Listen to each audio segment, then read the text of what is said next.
Hi, everyone. Welcome and thank you so much for joining us. My name is Raymond. I'm the National Field Director at Asian and Pacific Islander American Vote, or APIA Vote for short. At this point, I'm going to turn it over to our partner, Jennifer Chow, the Program Director for the Arizona AANHPI for Equity Coalition. Jennifer? Hi, everyone. Thank you. I'm Jennifer Chow, Director AZA for Equity, as Raymond said. Thank you so much, everyone, for joining. This is a really important training. Redistricting happens every 10 years, so we need to get our community members involved and making sure that we're represented properly. So thank you so much for attending. And for those who don't know who AANHPI for Equity does, we're a coalition of eight AANHPI community orgs and groups.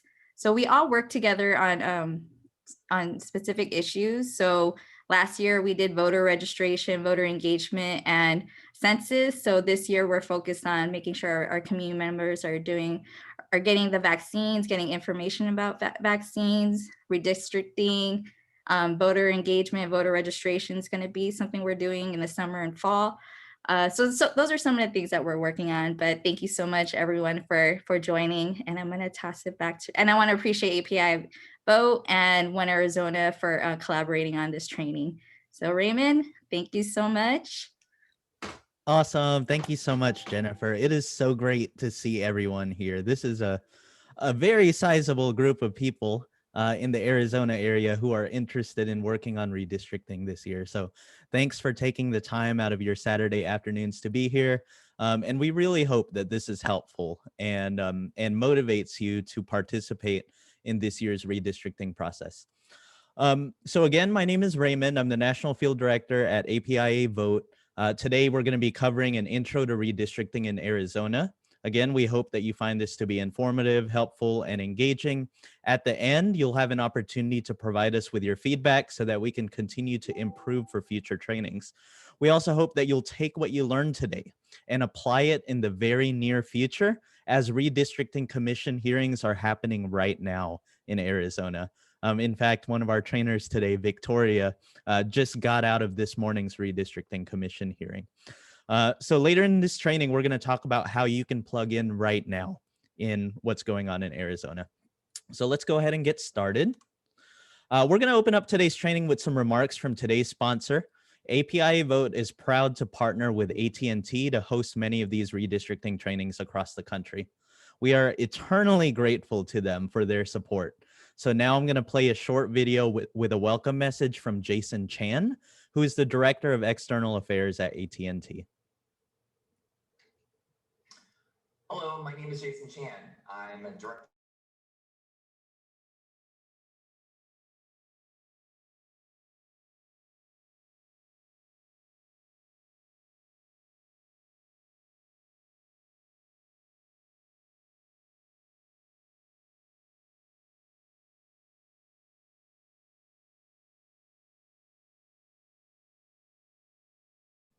Sorry, y'all, I'm being told that you can't hear the video. I accidentally disabled my sound. Didn't want y'all to hear all my emails coming in.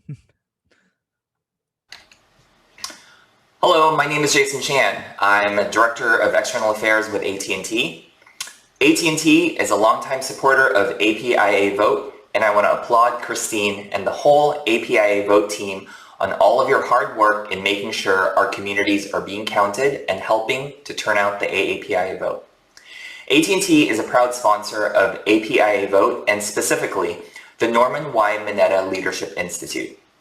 The Norman Y. Mineta Leadership Institute, which launched in 2006, and AT&T has been sponsoring for a few years now, is so named in honor of Secretary Mineta's lifetime achievements in exemplifying and promoting civic participation and public service. The Institute includes a variety of leadership trainings on the foundations of nonpartisan electoral campaigns, leadership skills needed to be a well-rounded civic leader, and will provide you with strategies specific to working with AAPI communities, fulfilling an unmet need in the Asian American and Pacific Islander communities. Today's training focused on redistricting in Arizona is so important and timely, especially as the AAPI community in Arizona continues to grow rapidly. Redistricting is a once in every 10-year opportunity to influence a process that will have an enormous impact on people's day-to-day lives for the next decade. Especially in places like Arizona, it is absolutely critical for as many of our community members to get involved as possible, because redistricting could impact how motivated our communities are to participate in future elections. We at AT&T know how important it is that all our communities stay civically engaged, and we're proud to partner with APIA Vote on such crucial programming. I hope you all enjoy the training and use all that you learn to move our community forward. Thank you. Awesome. Again, we want to thank AT&T and Jason Chan for supporting this training today and a number of other trainings across the country as APIA Vote goes on kind of a nationwide tour to ensure that all of our API communities in the various states in which we operate and in the states where we support organizations like the Arizona AANHPI for Equity Coalition can participate in the redistricting process. So again, thanks for being here. We're gonna keep it moving. So a couple of quick notes about the technology for today. As you can see, we're in a Zoom meeting right now instead of a Zoom webinar. This way we can all see each other, talk to each other. We want this training to be as interactive as possible. So if at any point you have any questions during the training, feel free to unmute yourself and ask your question out loud. That's encouraged. Otherwise, you can put your question in the chat. But do leave yourself muted unless you're speaking.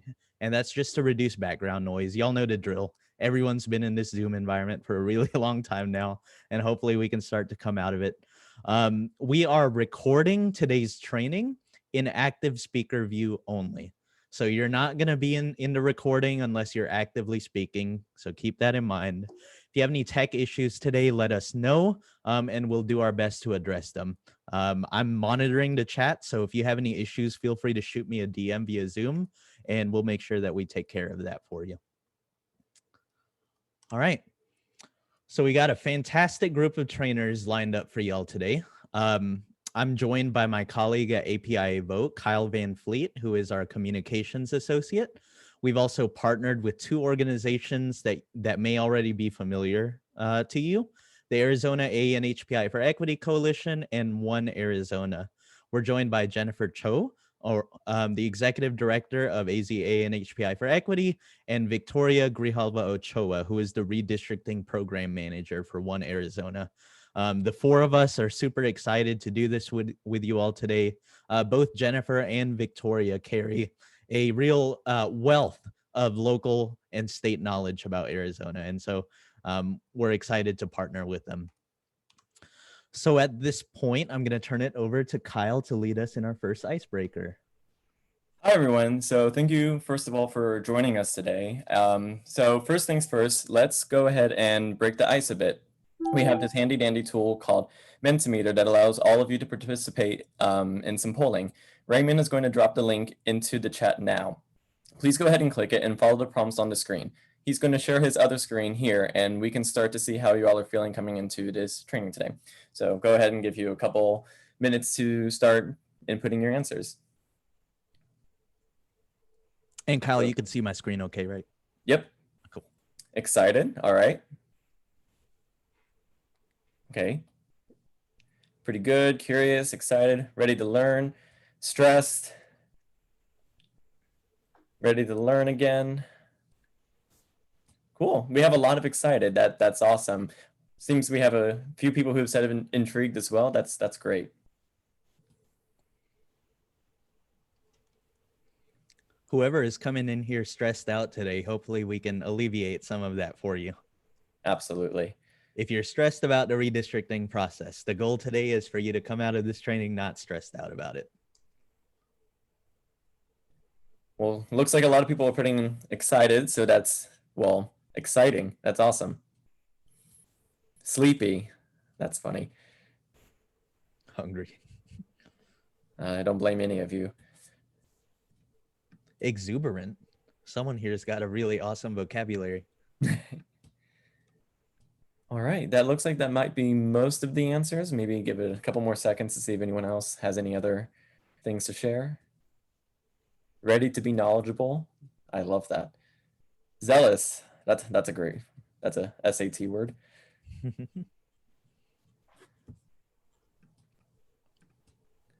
All right. Well, I think that's probably most of the, oh, no, never mind. Pretty good. Perfect. All right. Thank you all for sharing. Next up, tell us which ethnic communities you or your organization primarily serve. And give you all a minute or so to input your answers.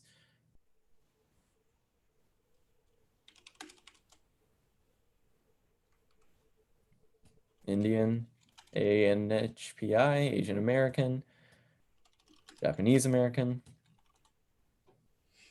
All right, here we're getting a lot of answers now. Pacific Islanders, Native Hawaiians, Chinese American, Korean American, Lao American. I think I see 2 Indian American. Okay, loading.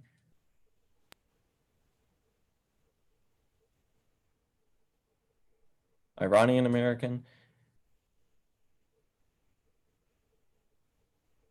I think I see Punjabi there.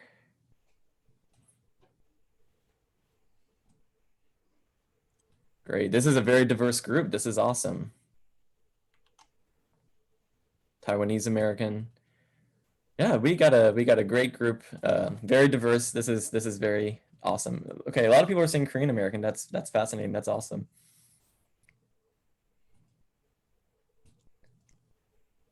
All right, give it 30 more seconds or so, see if anyone else has anything else to add. Arab American, Bangladeshi. See what else. East Asian, Native American. Great. Raymond is going to drop another link into the chat to another Mentimeter poll, and we'll go ahead and get started with that. So next up, we have a couple more questions to gauge everyone's experience when it comes to certain aspects of redistricting. So we'll go ahead and wait for those answers.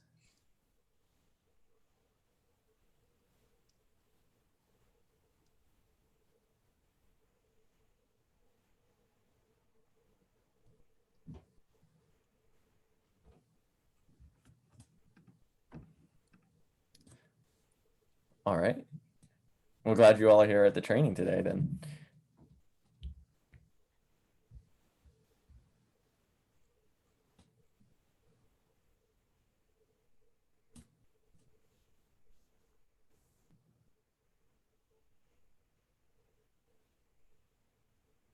Great, so looks like a lot of it is ranging between, oh, okay, it's changed again.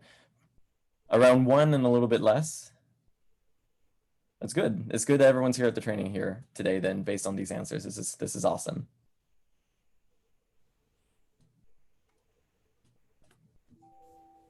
All right, give it a few more seconds, see if anyone else has any other answers.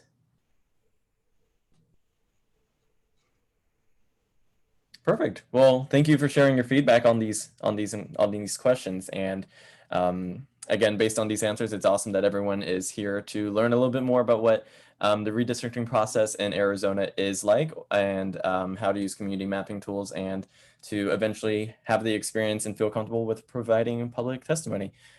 So on that note, I'm going to go ahead and pass it back over to Raymond. Awesome. Thank you so much, Kyle. And Kyle, just to confirm, you now see my slides, right? Sorry, yes. Okay, cool. Yes, just making sure that all the technology is working properly. But yeah, Kyle, thank you so much for leading us in that icebreaker. It seems to me like this training today could potentially be really beneficial for everyone here. There appears to be a gap in the knowledge that we have about the redistricting process in the state of Arizona, the community mapping tools, and public testimony, which is great because those are all the things that we are going to be covering today. So all you should have received an email with a link to an online worksheet that we would like for you to complete for today's training. In the second part of the training today, we're going to be going through a community mapping session. So if you've ever heard anything about redistricting, you know that it involves maps. So in the second part of the training, we're going to be going through a system called Representable. And we want to equip you all with the ability to be able to draw maps of your own community. So if you have not done that yet, I'm going to drop the link in the chat again. So feel free to work on that during the first part of this training. And hopefully by the time we get to the community mapping section, you'll be ready and armed with all of the knowledge that you'll need for that process. So here's a quick run through of step by step what our training is going to look like today. It's divided up into 3 parts with breaks built in between each of them. We know that, we're asking you to come on a Saturday. We're going to be here for a couple of hours. So we want to make sure that you get a chance to get up and stretch in between each of these sections. The first part of the training is intended for folks who know very little about what redistricting is, why it matters, and what the process is like in the state of Arizona. The second part of today's training is going to be an introduction to community mapping. We're going to be demonstrating the use of one specific tool that is already in use in Arizona. It's called Representable, and it's super easy to use, and we're excited to show you. And during that section, we're also going to have a breakout session where you'll have the opportunity to go ahead and start drawing your own maps of your own local community. We've tried our best to break folks up into groups of people who are in the same area as them. And finally, in the third section, we're going to be covering messaging, communications, and effective advocacy during the redistricting process.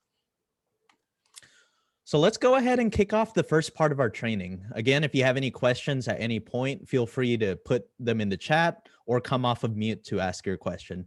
Again, highly encouraged. We want this to be interactive. We don't want to spend the next couple of hours just talking at y'all. We want to have conversations. So here are the 4 things that we're going to be covering during the first part of this training. 1, what is redistricting? 2, why does it matter? 3, what is the process like in Arizona, and what are the things that you need to know about Arizona's process specifically? And 4, why is it important for us to do this work in unity? That means, why is it important that we as the AANHPI community are also working with other communities in a multiracial, multi-ethnic, and multi-generational coalition to maximize the amount of power that we wield? Kyle? Oh, Kyle, you're muted. Sorry about that. Fine. Yeah, so what is redistricting? Redistricting is when we redraw districts so that each district has the same number of residents. The United States Constitution requires that political districts of the same type have the same number of residents. This is called the principle of population equality. At every level of redistricting, this is the first rule that has to be followed. The goal of population equality is to make sure that each legislator represents the same number of people. Let's say we have a city with 20 people. In this city, we have 4 council districts. You take the total population of the city, 20, and divide it by the number of districts, 4. You get the ideal population for each district, 5. So you're aiming to have 5 people in each district to have the population equality. Notice I said people. In redistricting, we draw districts using the total number of people. We do not exclude people based on citizenship or age. This rule of drawing districts with equal population applies to all levels of government, including congressional districts, state districts, county, city, and even some school board districts. Now, over time, people move. Children are born, people pass away. This means that some places have population growth and other places have decreases in population. And if you've lived in your local area long enough, you're probably familiar with the way your community has evolved over the years. For example, in times of economic crisis, like what we're having right now with the COVID-19 pandemic, people might move to places where rent and housing prices are cheaper. So because of this, districts become uneven in size during the course of a decade. And we're going to say this over and over again today. Redistricting is important because it only happens once every 10 years. This is our once every 10-year opportunity to ensure that our communities are seen and heard during this process. And so every 10 years, the federal government counts everyone in the country, the census. After the census is finished, the district boundaries must be redrawn to even out the number of people in each district. This is called redistricting. In our city, here on the screen, the population grew from 20 to 24 in the last 10 years. It did not grow evenly, so new district lines have to be drawn, which is in purple, replacing the old ones, the blue dotted lines. With the new lines, each district now contains 6 people. So for better or for worse, different segments of our population have differing political views. These views might be connected to race, income, where people live, and their political party. So where there are differences in viewpoints, the way that district maps are drawn can determine whether a group of people have the ability to elect candidates of their choice, or at least influence the outcome of elections. And this will start to make more and more sense as we continue to go through these slides. So here on your screen, we have an example. So imagine that this box right here is a state, an imaginary state. So these people right in the middle of the state, let's say that this is a racial minority community and they live right there in the middle. So if the people that are in charge of drawing the district lines don't pay attention to where that minority community lives, they might draw the district lines in this way. So look at these red lines on your screen. So now the district lines are drawn in a way where these 4 districts are perfectly compact. They're the same size as each other. We're meeting the principle of population equality. But you can see that now that minority community is split over 4 different districts. So because that minority community is only 1/4 of each district, now they're going to have a harder time electing a candidate of their choice, right? I hope that makes sense. So sometimes the way the lines are drawn are actually intended to dilute the votes of a group. So that's what some folks would call gerrymandering, when politicians draw district lines in a way that benefits them. And that's usually more applicable when we're talking about legislature dominant states where the legislature actually controls the redistricting process. It's a little bit different in the state of Arizona, and we're going to be covering that a little bit later. But things could be different if we draw the district lines another way. This community could unite to tell the line drawers to pay attention to where they are.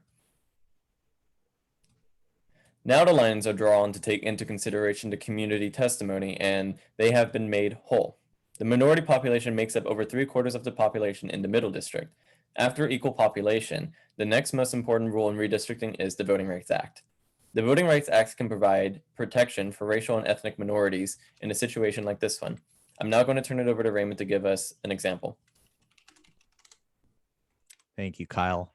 All right, so by show of hands or in the chat, how many of you are familiar with the 1992 uprising in Los Angeles, and specifically in the Koreatown neighborhood? You can either use the raise hand button in Zoom, or you can just say, I know about it, in the chat. Okay, I see one hand. Oh, I see several hands. Okay, very familiar, Michael. Great, great. Okay, so for those of you who aren't familiar, and thank you for sharing if you are, in 1992, the uprising in Los Angeles took a heavy toll on many neighborhoods, including the area known as Koreatown. It is estimated that the city of Los Angeles suffered damages of more than $1 billion. And much of that damage was concentrated on businesses that were operated by Koreans and other Asian immigrants. So when residents of these neighborhoods appealed to their local officials for assistance with the cleanup and the recovery effort, each of their purported representatives, that is the members of the city council, the members of the state assembly, passed the buck. They claimed that that specific area was actually part of another official's district. So this was because in the 1990 census, after the 1990 redistricting process, the line drawers fractured Koreatown. Koreatown back then was an area just barely over 1 square mile big. And that one area, a very small area, was split up into 4 city council districts and 5 state assembly districts. And because Asian Americans didn't make up a significant portion of any of these officials' constituencies, officials were left with very little incentive to respond to the Asian American community. So you can see when our communities are fractured, when we're cracked across multiple districts, that dilutes our voting power. And it makes it a lot more difficult for us to be able to elect the candidates of our choice who actually share our values and who want to address the needs and concerns of our communities. So obviously, all of you are here on a Saturday afternoon for a reason. You've already decided that you want to get involved in Arizona's redistricting process this year. So one of the first questions that you'll need to think about with your group is how much do you actually know about the role that elected officials at different levels of government have on your daily lives? And then you'll have to decide, do you want to participate in congressional redistricting? Do you want to participate in city council, state legislature? And it's really important to know what elected officials at each level of government does for you. And I know this is like Civics 101. This might be very basic for some of you, but it's really important to know. So the level of redistricting that you probably think about most often is federal redistricting. When we redraw the lines, that'll determine the congressional districts in our area. So members of the U.S. House of Representatives make really important decisions that affect our interactions with the federal government. So that could be the immigration system or the federal tax system, the minimum wage, and other federal issues. Now, at the state level, you might be interested in working on making sure that the state legislative districts are drawn fairly. So state legislators, I would say, have an even greater impact on our day-to-day lives because state law dictates much of how we navigate through society. State legislators work on issues like K-12 schooling, higher education policy, crime, policing, and they also determine what state services to prioritize in terms of funding and support. So this is especially important in low income and minority communities. Now, when we get to the local level, there's a couple of different ways that we can participate. So sometimes we'll have boards of commissioners or boards of supervisors, and these people make decisions about major social services like health departments, sheriff's departments. And then at the city level, you know, you've got your city councils, you've got your mayors, and the city will decide questions like how much to spend on police and fire or social services like libraries. They might also decide whether the local government or the police department will cooperate with federal immigration authorities in their cities. Now, that's all local jurisdiction. The local police department can decide whether or not they're going to work with ICE to detain immigrants in their area. And don't forget about school boards. School boards are oftentimes forgotten, but they're oftentimes the first place that a community that has traditionally been left out can have an impact on electing candidates of their choice. School board members oversee the management of the public schools in the district. They approve textbooks, other curriculum materials, and they make decisions regarding the opening and closing of schools, which is hugely relevant during the COVID-19 pandemic. And next, after you've kind of decided what level of redistricting you want to participate in, you want to decide how you want to get involved in the redistricting process. And honestly, there's something for everyone. You don't have to be like a mapping genius or a mapping guru. You don't have to be someone who has lived in a community for 20 plus years to be able to participate. So you're going to ask, like, do you and your group want to participate in public hearings? Do y'all want to get together and offer testimony on behalf of your community? Do you want to come together as a community and start to draw those maps that we're going to be doing in just a bit? It's actually not as hard as you think it would be. And the reason we asked you to fill out this worksheet is for you to be able to identify where the various landmarks are in your city. Because we're going to take those landmarks and we're going to draw maps around them to show where our communities gather. So then after you've drawn those maps, are you going to submit them to the Arizona Redistricting Commission? Are you going to work with a greater coalition like the folks at One Arizona or the League of Women Voters to submit those maps? And And lastly, do you want to participate in a coalition? You know, there are some really great groups that are represented here, like One Arizona and Arizona AANHPI for Equity. And we also have someone here from League of Women Voters. So Penny, thank you so much for being here and joining us today. There are so many different ways that you can participate in this process. And really, all you need to do is show up. So these are important questions to talk with your group about. So at this point, we're going to talk about some of the specific rules and timelines that you'll need to know, depending on what level of government you're involved with. So we're actually hold for 1 second. We're going to go to this next slide, and then we're going to get into the specific Arizona rules. Kyle? Yeah, so each level of government may have different rules for who draws the lines, how a community can participate, and what the timeline is. Thankfully, we are joined today by Victoria from One Arizona, who will give us an overview in Arizona's timeline and the specific rules you need to know for Arizona. Victoria? Hey folks, so the timeline here in Arizona is a little bit different. We don't have a set deadline by when we have to finish our maps like other states do, but this is the current timeline that we're working with. In the months of July and August, our Independent Redistricting Commission is hosting their first listening tour. As Raymond mentioned earlier, I was at their first public hearing in Maricopa County today. So for the next 2.5 weeks, just about, the commission is going to be continuing to do this listening tour, listening to Arizonans across the state about what their communities of interest are. In the months of September and October, they're going to do a grid map review. So this is looking at the most base map, right? Just following the census data. What does the first map look like? They're going to give folks the opportunity to provide feedback and input on what that looks like. And then in October and November, had just those maps, make sure that those maps incorporate the feedback from Arizonans during their listening tours, during the public comment, and additional pieces. At that point, then they'll review that draft map. And by December, they're planning to actually do the final version, have this ready for folks to be okay with it and approve it all across the state so that they, at the end of December, can actually adopt these plans. It's a very aggressive timeline. It's a very ambitious timeline.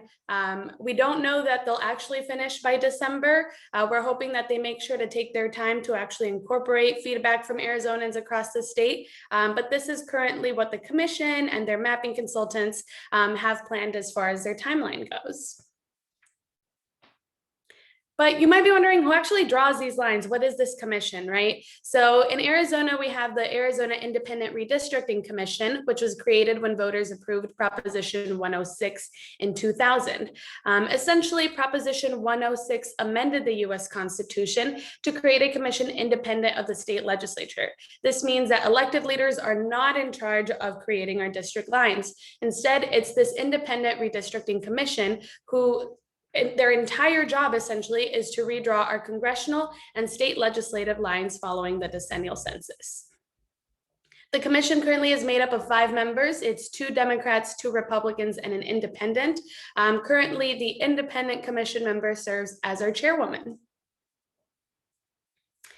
What are the mapping rules? So what are the things that the commission has to consider and has to think about as they're building out these maps? So the first and most important thing is compliance with the US Constitution and the Voting Rights Act, making sure that they're actually following federal law and that they're continuing protections for communities of color as set upon by the Voting Rights Act. And then to the extent practicable, they must be equal in population, they must be compact and contiguous, they should respect communities of interest, they should also incorporate visible geographic features and favor competitive districts where doing so would create no significant detriment to the other goals. This may feel like a lot to unpack, so let me break it down a little bit for us. Being equal in population just means that the district shouldn't be any amount super huge compared to other ones, right? We're not having 30 more people in one district than another so that it's easier for them to address their elected officials, right? Generally being equal in population so that folks have equal representation. Being compact and contiguous means we're just staying within very specific lines. We're not like drawing a circle around a different community and just keeping them out of that area. Respecting communities of interest is probably the most important piece actually for this round of public hearings. Is you're the expert on your community, right? You live in this neighborhood and you're able to explain what that community is, whether it's through shared economic or environmental or educational or cultural bonds. What are those interests that you all have in common that create a community that the commission should respect? Incorporating visible geographic features is pretty straightforward. We're not trying to cut up any cities. We're not trying to cut up any county lines. We're just making sure that those are staying pretty together. And then as far as favoring competitive districts is we want to make sure that candidates from any major party have the opportunity to actually win an election. Competitiveness is often thought of as the last criteria, but it is actually equally as important as these other criteria because it ensures that people are getting the right representation and that they're not just in a safe district where they might not have quite as much of a say.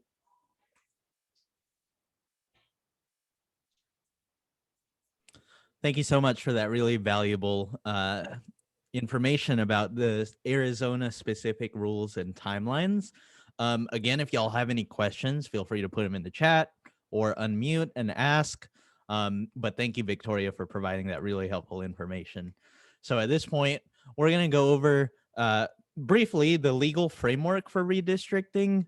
Some of this stuff might be a little bit in the weeds, so we're going to try and go through this relatively quickly and just kind of hit the top lines. So in this section, we're going to cover minority vote dilution, federal protection under the Voting Rights Act, which we've alluded to, and the ongoing work that's already happening in the community. So what is minority vote dilution? When we talk about minority vote dilution, oftentimes we'll come across two commonly used practices known as packing and cracking. Basically, in both of these scenarios, the end result is the dilution of the voting strength of our communities. Now, oftentimes in the past, as I mentioned earlier, redistricting has been used to prevent minority voters from gaining political power by drawing districts in a way that resulted in those voters having less of a chance of electing candidates of their choice. This is what we call minority vote dilution. So let's first cover packing. Packing is the term used when minority voters are compressed into a smaller number of districts in order to waste their collective strength, instead of effectively controlling one district or more. So this is basically when we have a big enough community that's spread out enough, and the line drawers end up packing all of us into one district. So we have majority control over that one district. In that one district, we have the ability to elect whatever candidate we want to represent us. But then that dilutes the power of our vote, because now we don't have a significant say in multiple districts. We only have that significant say in one district. So check out this example here on your screen. In this case, you've got an area where 60% of this particular ward or this district is blue, and 40% of this area is gray. So now let's say that we have to divide this area up into 3 different districts. In the image in the center of your screen, we've got those 3 districts. 2 of them are gray, and that blue majority is packed into one district right in the middle. So that's minority vote dilution right there. Now, those people in the middle have all the say in that district, but then the other minority voters in these other 2 districts don't really have that much of a say in their district. So in a real world example, let's say that blue represents the communities of color and gray represents the non-communities of color. So in this area, the non-communities of color are actually in the minority at 40% compared to 60% of this community, which is comprised of communities of color. Now, in the image in the center of your screen, even though the community of folks who are not folks of color is in the minority, they still get to control the 2 districts and 2 of the 3 districts in the area. So in the more proportional outcome, on the right side, the communities of color get to control 2 districts in the area.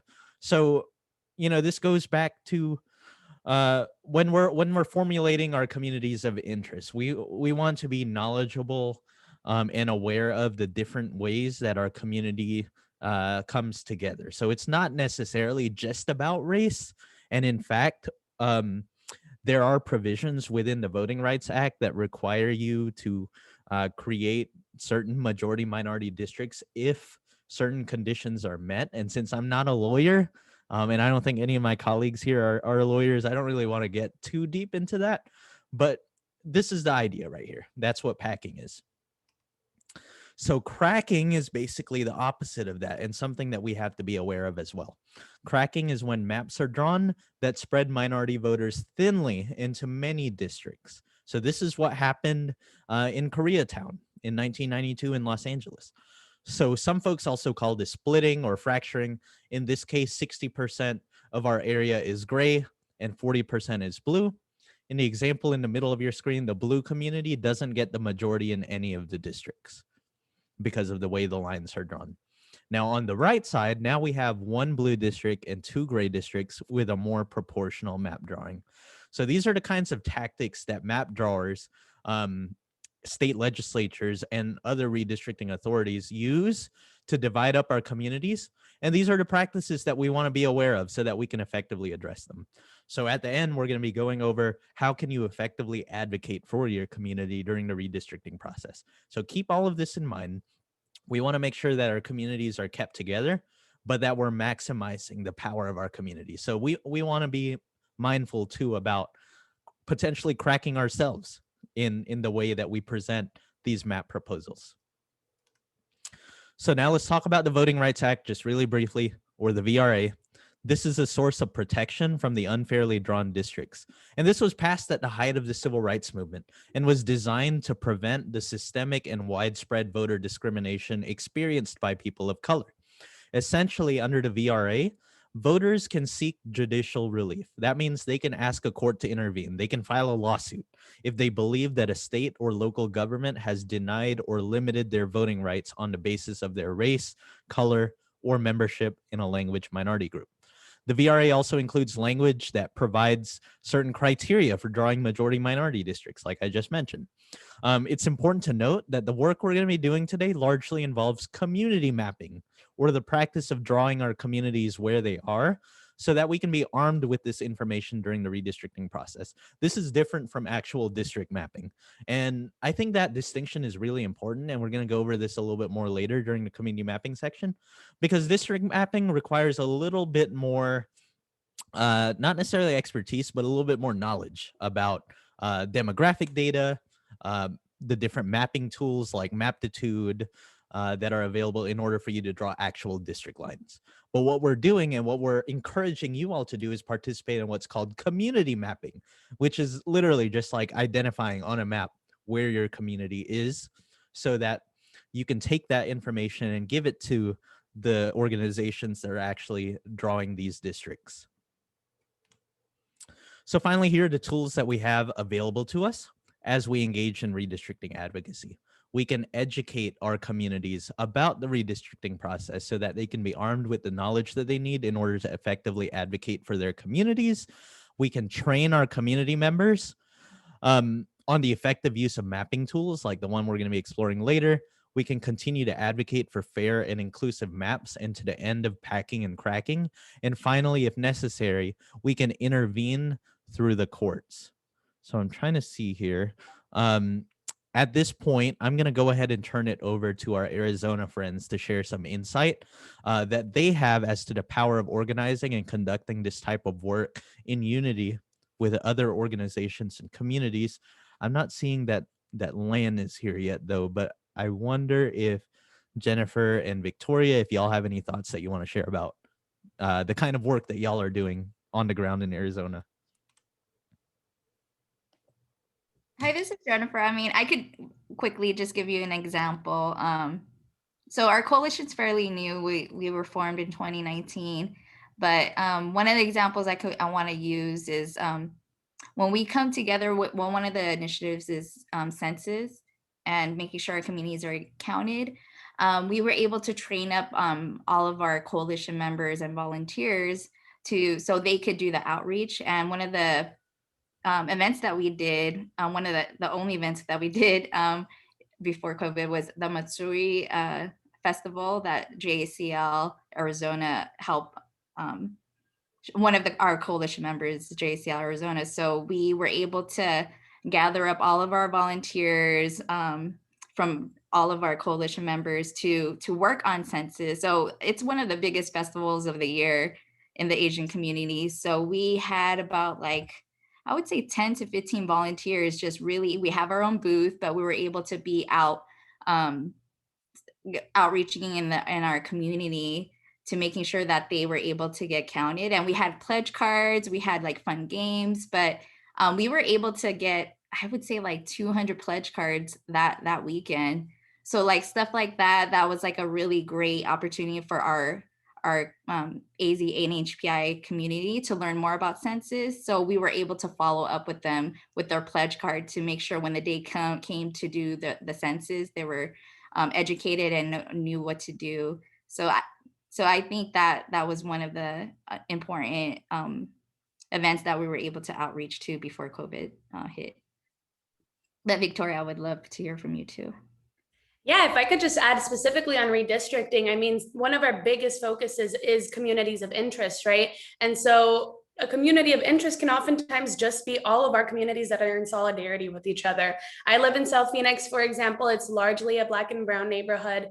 And a big piece there is all of us being able to show up and say, this is why we're in solidarity with each other. These are our shared interests. And it's going to matter to the commission that we show up in large numbers, right? So being able to do this work with partners that can reach different communities, right? Jennifer is doing amazing work to reach specifically the API community, but we've got other partners like Mi Familia Vota and ACE, the Arizona Center for Empowerment, that are reaching Latino voters and Latino community members.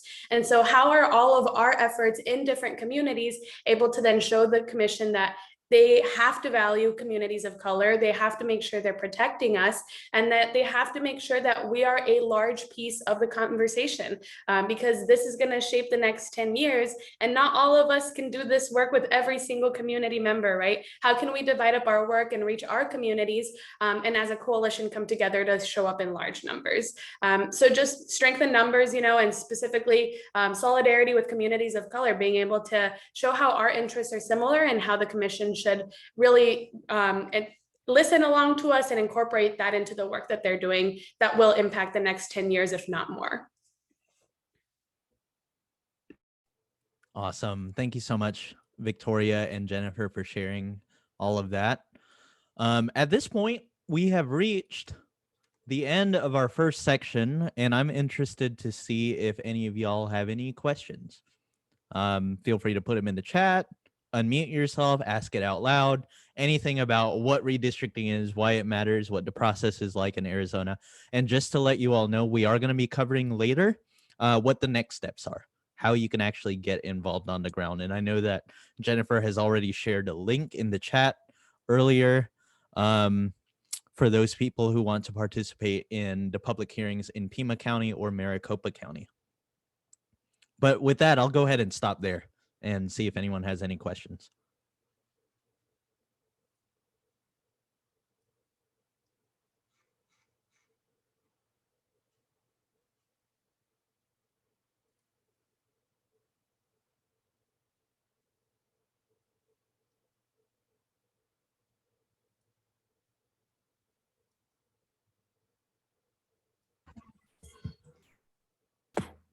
Raymond? Yes. Hey, Penny. Hello? Yes, we can hear you. Hi, how are you? Were you raising your hand? I'm so sorry. Okay, great. That's okay. That's okay. I figured there's so many people you didn't see the hand. Oh, yeah. I'm Penny Sharon, and I'm the president for the League of Women Voters of Arizona. And I would like to ask this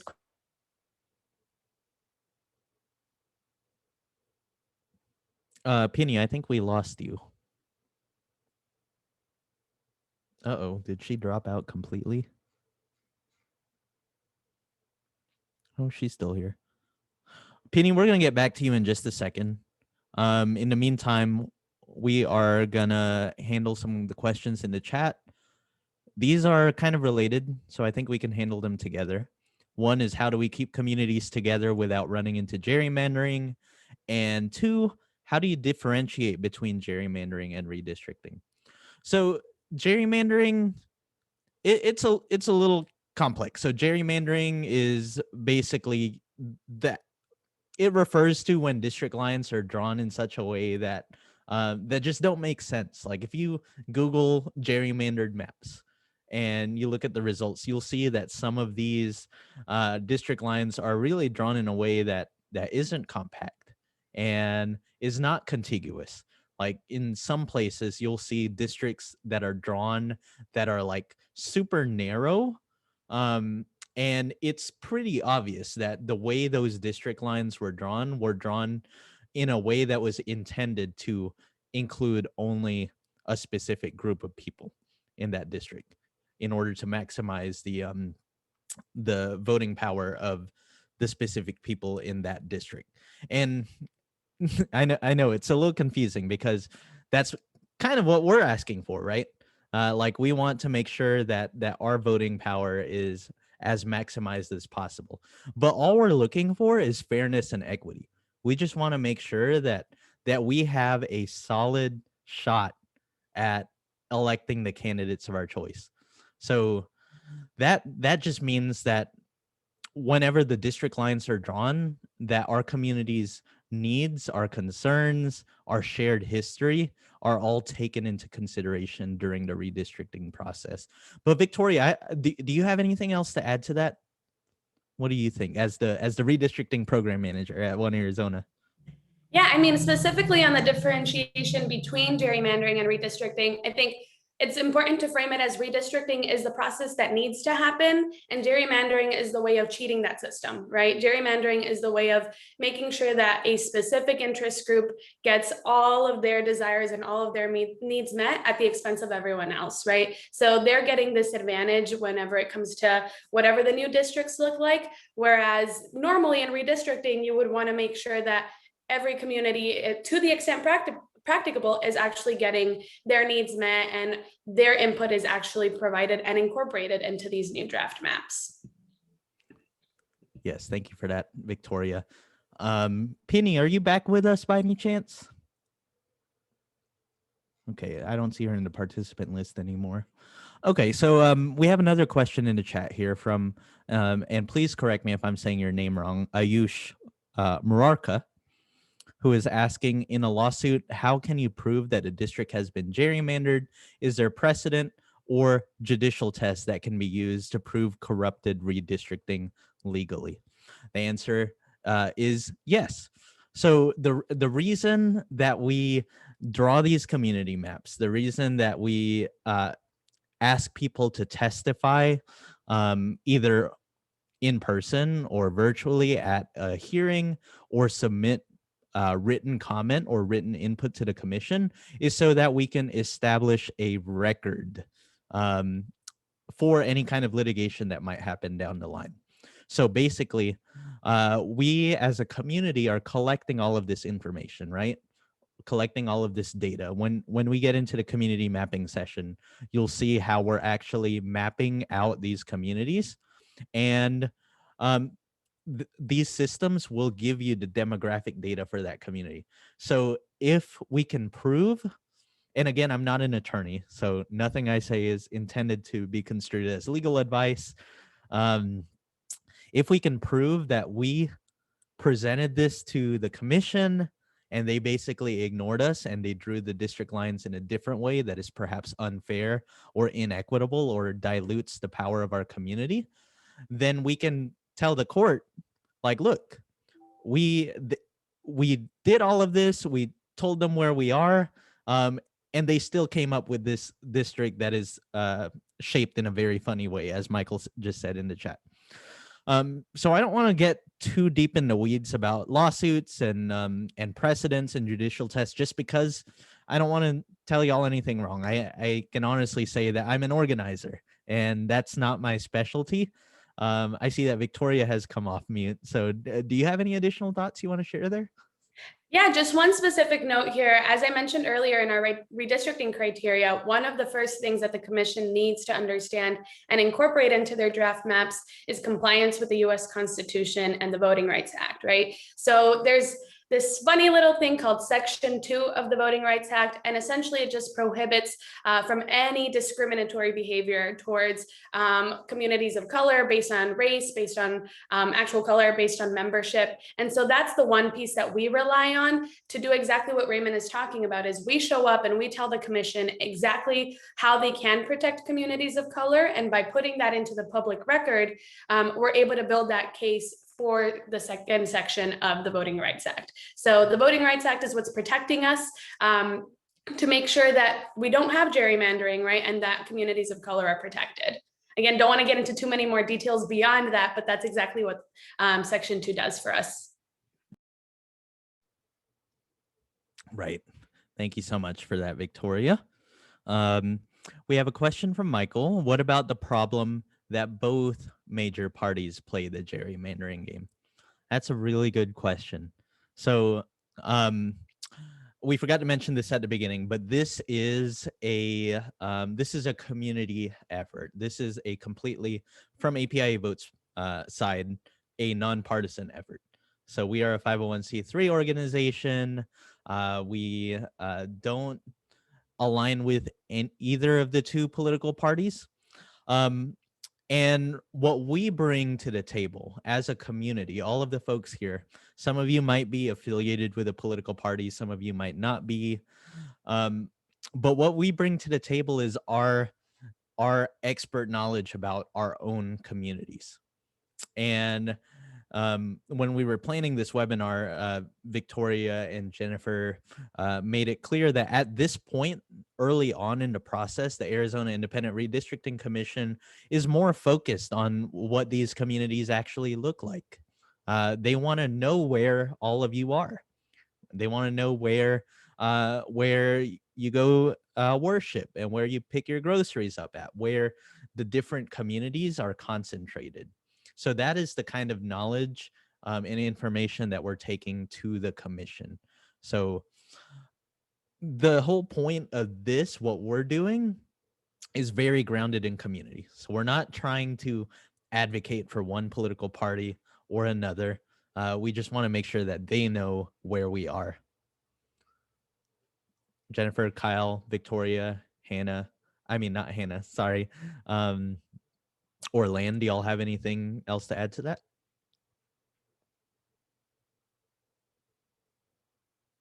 Sorry, I've got two Hannahs here right at the top of my screen. So, all right. Well, and I don't see that our friend from the League of Women Voters has come back. So I also see that, okay, and Lan isn't here anymore. So at this point, we're right at the hour. It's now 1 p.m. Pacific. We're going to take a quick break. We'll take about 10 minutes so that folks can get up, stretch, do whatever they need to do, fix a cup of coffee so that we can be well rested and ready to start the next section of our training. So let's take a break. We will reconvene at 10 minutes past the hour. And in the meantime, y'all go ahead and enjoy the music.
Lagi si Bibi Gambino Diz na wana usang remix diri dapita.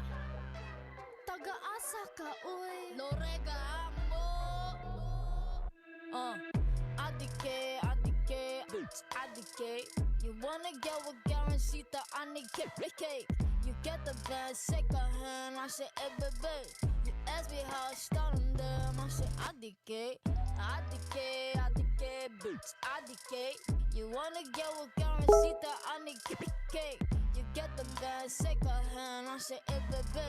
You ask me how I start on them, yeah, adike. My ex calling kamusta, I say only K. Now why your boy calling me up? Adike. See wanna blowing up the telly, now they telling me they wanna call that quarter verse down for 100K. Do this, do that, beat that, do it, Karen. BQP don't belong, be wrong, sing it, shut up, Karen. I just wanna stack some cash just like we never sharing. Start talking to my face, I don't need your explaining. Back it up, pop it up, she don't be pulling up. She like a papa, she go down to get the money and go.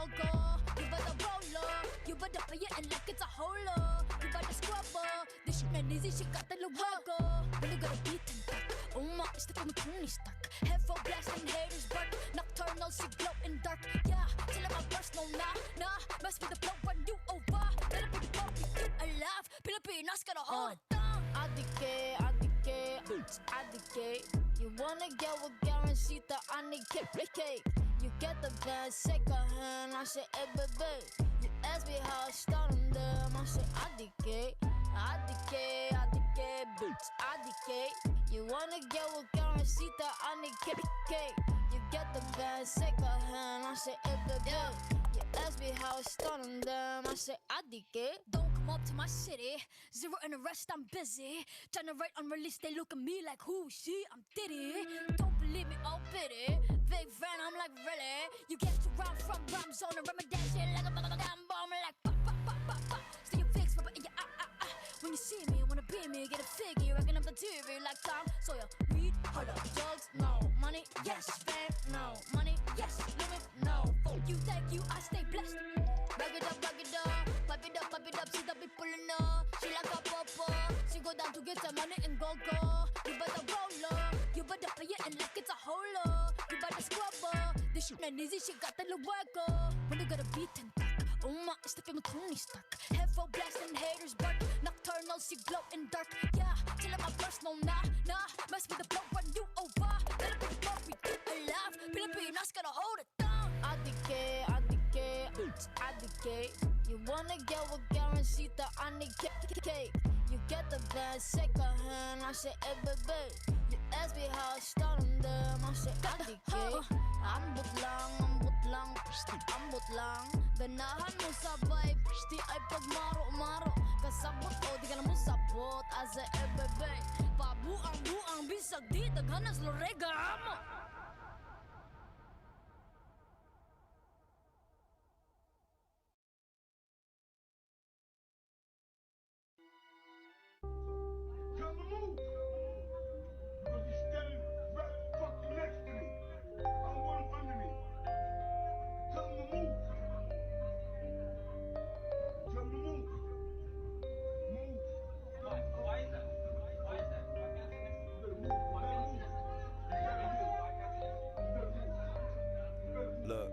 Gotta be honest on this track, so I wanna be earnest. After 9/11, I remember seeing turbans and getting nervous. My friend called me out and said I'm being an ignorant person. Said I was being racist, I had to take it cause I deserved it. Listen, I wanna be honest, so I give you facts. My uncle had a deli and every week he's getting jacked. And 9 out of 10 times he stick up kids, they happen to be black. That's why I scream and hurry up and buy with his hand on his strap. Look, if I wanna be heard, can't forget the balance. I mean, we're racist to a point, but here's the bigger challenge. Why do we group people together and only focus on the minuses? Scared of pandemics, but hate is stronger than any viruses. Think I'm dealing with racism worse because of the outbreak? No, we've been dealing with racism since birth with outbreaks. I still have faith in humankind, but what do I know? Hatred's the most contagious, and these days it's going viral.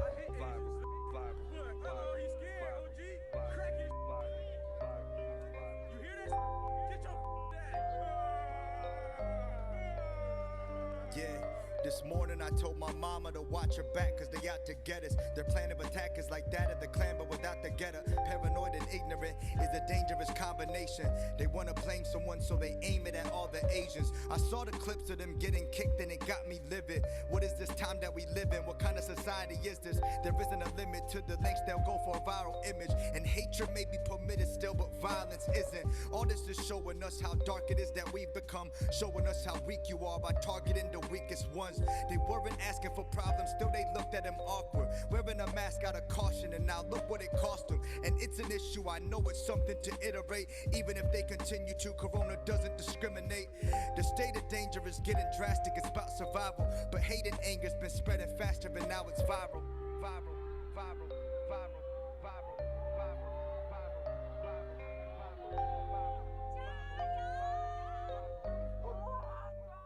All right, everyone, we're going to take about 2 more minutes for our break. Go ahead and start making your way back over. You locking me in my house and my freedom's what you fucking with? Then fuck you. I'm leaving every elevator button licked. You try to throw my cousin in a box, then you broke her neck. Separated families, the phone's out, now it won't connect. That's why I hate you. Spit on your face, show no respect. Left us out to die, no one heard our cries, cause no one's left. You know the story, Asian boy, bully, chink boy, small dick boy. And nowadays they call him sick boy, they quarantine him at school, you know how kids do it. This point, his spirit destroyed, after school goes to his dad's desk drawer and finds the pistol. Loads of shaking so much and just points at himself while crying, fuck everybody that I know. Am I the only one right now that's feeling suicidal? And he shoots himself in the face and he dies and it goes viral. Look, we're going to have other comments of a similar tone.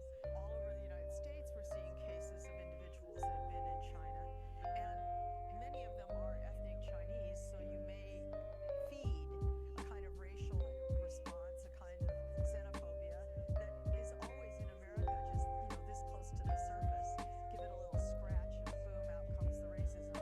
So I think we're in very dangerous territory right now, where we need not only infrastructure guidance, but moral guidance in how to respond to a frightening epidemic.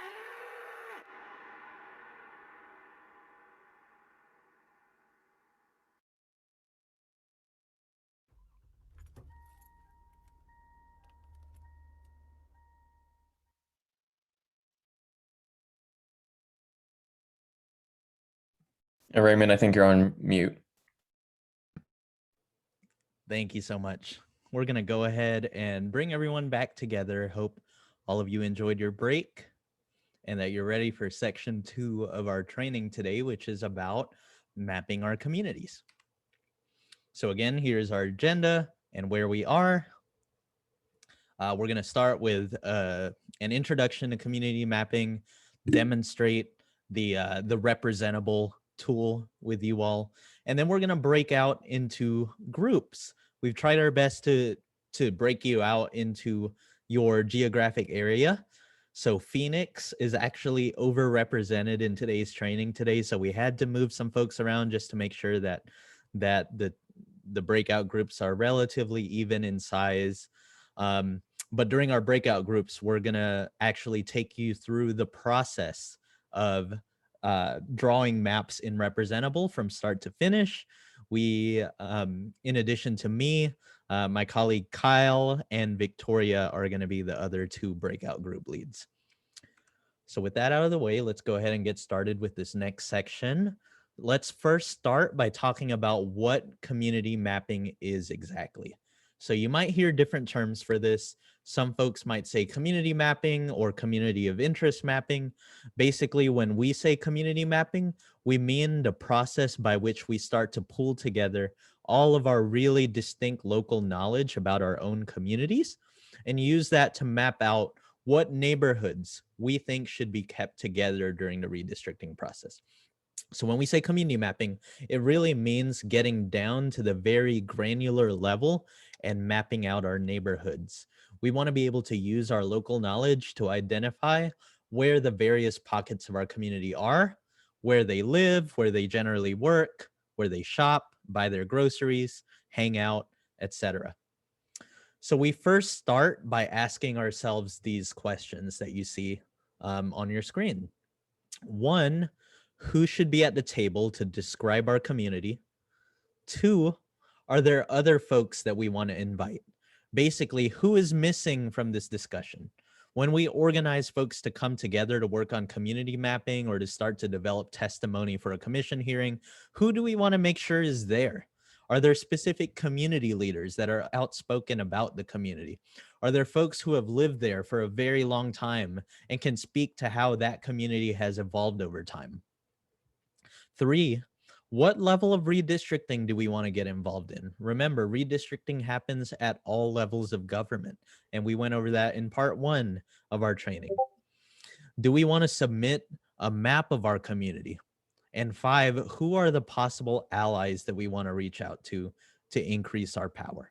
So we saw at the very beginning, we have a very diverse group of folks here that serve different segments of the AANHPI community. But we also have other allies and other stakeholders that we could potentially work with in order to really robustly start to formulate our communities of interest, as Victoria alluded to earlier. So, sorry, y'all. Let me go ahead and take this one. So, sorry. So we kind of gave you a rundown of what community mapping is, but really the easiest way to think of community mapping is to start with these 4 basic questions. Who are we? 2, what makes us special? Where do we live? And how do we share interests and concerns with each other? And basically, do we have interests and concerns in common? Ultimately, we want to know what we and everyone else in our local community have in common so that we can make the case to the Redistricting Commission that our community should be kept together during the redistricting process. So let's talk for a minute about communities of interest. Victoria kind of gave you all a rundown earlier, but communities of interest is a legal term in redistricting. A community of interest is a neighborhood or an area whose residents have shared culture, history, and policy concerns. And so the folks in that community would benefit from being maintained in a single district. Traditionally, no one has bothered to ask people who live in each community or neighborhood what binds their community together. Oftentimes, redistricting is done in a very top-down way. But the conversation that we're about to have and the tools that we'll go through today will give you the power to define your own community.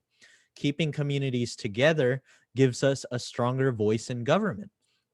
Down to the street level, you can tell those who draw our districts what landmarks, streets, shopping areas, transportation routes, parks and recreational centers, places of worship, and other places that make up your community. Map makers can only keep your community together if they know where you are. So shortly, we're going to be providing you with a demonstration of Representable, which is a pretty cool free tool that you can use to start to map out your own community. So basically, we're formulating our own communities of interest in order to present these communities to the Redistricting Commission. And a community of interest doesn't have to be just folks from a specific race banding together, like we've mentioned. It can also be a multiracial coalition of folks in a neighborhood that have a shared history or shared policy concerns. So as you're thinking about how you're going to map out your community, you should consider the 3 C's. If you're in a community mapping session, like the one that we're about to have, the facilitator is going to play a key role in keeping that discussion going by listening for and steering the discussion towards identifying these 3 C's. We've got culture, concerns, and count. So culture, which is the many things that add up to the character of that community. It can be a shared history, as we've stated, a shared culture, shared languages or dialects, shared holidays, shared values, etc. concerns are issues that require attention from the government that might need more resources or attention. This is also a good opportunity to consider whether these communities' representatives have a history of not addressing the needs of the community. So if you have any personal knowledge or personal experience with that, that's something that you want to consider talking about when you give your testimony to the commission. And finally, we get to count. Count is the data that can strengthen the narrative that we're trying to tell about our communities. This is where people often get tripped up during the redistricting process. People feel like they need to be a data analyst or have an incredible amount of knowledge about the demographics of their community. But in reality, while data does to a certain extent help us tell our community story, it's only one part of our community story.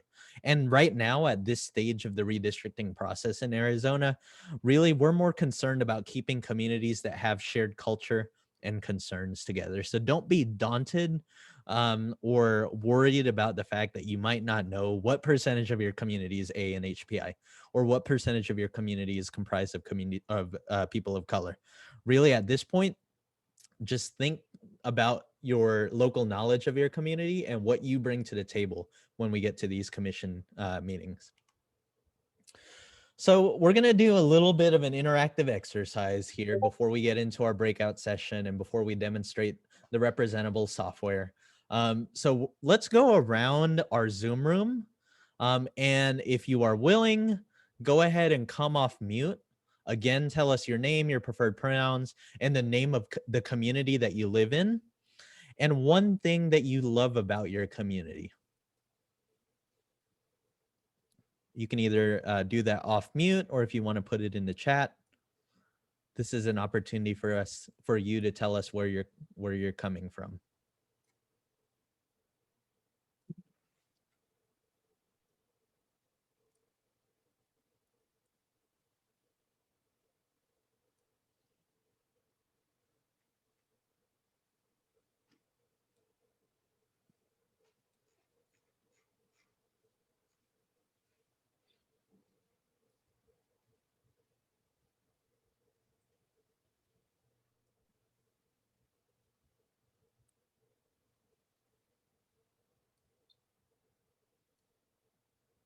Okay, Michael's in Madison, Wisconsin.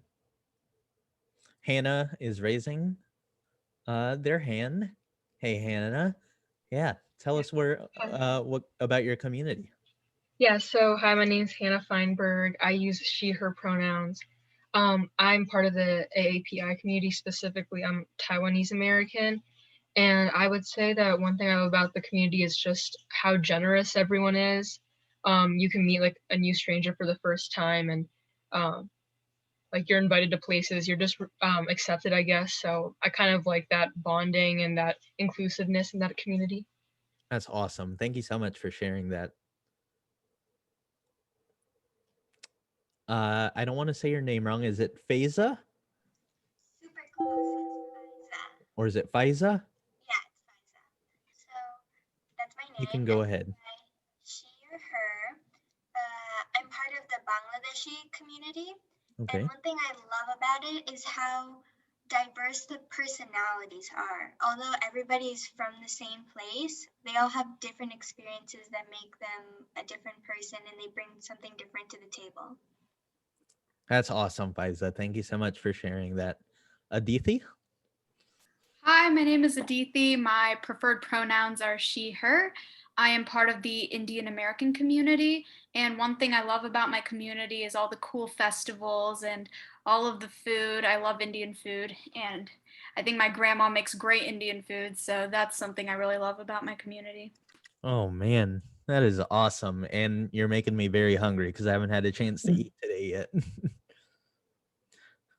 All right, we've got some sharing in the chat. We've got Poonam, part of the Indian community, social interaction and support. Kiera lives in Chicago, serving the Chinatown community, and she loves, how there's so much to talk about, including food and entertainment. Christine is part of the Korean American community, and one thing she loves about her community is how they support each other and also come together to celebrate their culture. Sarah, go ahead. Thanks. So I live in Tucson. My name is Sarah and my pronouns are she, her. I think of myself as a Tucsonan and not as part of a specific community group here, but I think I'm part of the majority Anglo-American population in Tucson. Yeah. I love the history of this place and the way different cultures, although not in equal proportion, have treasured the area. And it's a very warm community with a great celebration of the multicultural, interesting history here in Southern Arizona, including celebrating the diverse culinary backgrounds. So this is a wonderful city and I just love it. That's awesome. And I see a lot more sharing in the chat. That's awesome. But we're going to go ahead and move on. So the reason we do this exercise is because now you're getting in the mindset of thinking like a community mapper. So as you can see, all it takes for you to be able to identify where your community is knowledge about your community. And that could be as simple as thinking about what you love about your community and what brings people together. So you'll take that knowledge that you just shared with us into our breakout sessions in a little bit. But before we break out, let me go ahead and demonstrate the Representable software with you all, the Representable tool. I'm going to do this relatively quickly. You'll actually be doing this with your breakout group leaders in just a few moments. So in the meantime, I am going to drop a link in the chat in case folks want to follow along. In order to access the Representable tool, you are going to need to create an account. It's completely free. They just want to make sure that you are a human being and that you are who you say you are. But this link that I just dropped in the chat for you is a link to the very specific folder that has been created for the Arizona AANHPI for Equity Coalition. So give me just a second to share my other screen. Okay. So once you get into Representable, you've created an account and everything. Actually, let me go ahead and log in here with my account. Okay. And let me go back here. Okay. So here is what you're going to see once you get to Representable. So you've got Arizona AANHPI for Equity here. This community is organized by One Arizona. They're the ones coordinating the map drawing and the community input in Arizona, along with some other organizations. And here on this landing page, you'll see some valuable information. What is redistricting? That's very basic. How does it work in Arizona? Again, just one sentence here about that. How Representable can help. So Representable will help you tell map makers about your community interests and boundaries so that they can fairly consider it when they draw new voting district lines. And then Arizona's redistricting criteria here, which is what Victoria went over with you. So here at the bottom, there's a section about communities of interest in Arizona. So communities do not necessarily share the same political viewpoints or support for certain candidates or political parties. But you can add your community or contribute your voice to the redistricting process through Representable. So you can actually see some of the community maps that have already been drawn here in Arizona. So it's going to take a second to load up here, but you can see what other folks are doing. So we've got Arizona here. This is actually the one that I created as a test a while ago. So after you draw your community map, and this is what you're going to do in our breakout session, this is going to be what you see at the very end. So in just a second, this is a community map that I drew in the Paradise Valley area. And I actually drew this map after looking for a Filipino gathering area. So I'm actually Filipino American myself. And there is, I don't see it here anymore.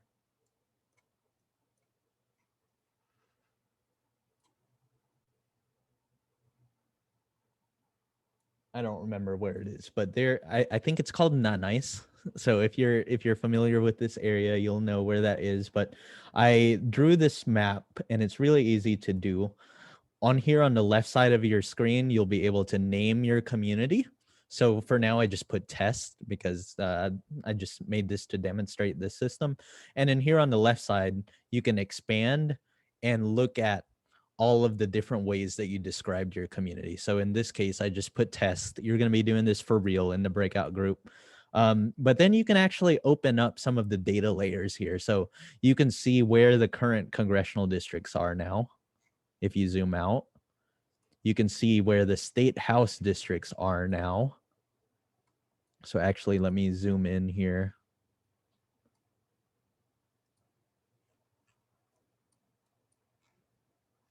Oh, here it is. Okay, so I actually found this to be pretty interesting. So I drew this community right here, not knowing anything about this area. And then I looked, I enabled the state house districts, and you can actually see that there is a district line here that splits this community that I've already drawn. So if I had very specific local knowledge about this community, and I knew that it's critical that this community remain together, something that I could say if I gave testimony to the Redistricting Commission is, look, this is where the state house district lines are drawn now, but that splits my community in half. And we can't have that. We need to keep this community together because we have the same shared interests. We have the same culture, concerns. Our demographic makeup is very similar, etc. So that's what you'll see here with Representable. You can look at election data as well. So you can see like in the 2018 Attorney General race, like how various communities in these different areas voted. So you can look at political cohesiveness here. And then here, this is where you'll eventually get the demographic data. So right now, unfortunately, Representable doesn't give you the demographic data yet because the tabulated data from the US Census Bureau has not been released yet. So right now, this is all still TBD. There are other tools out there as well that you can use for community mapping purposes.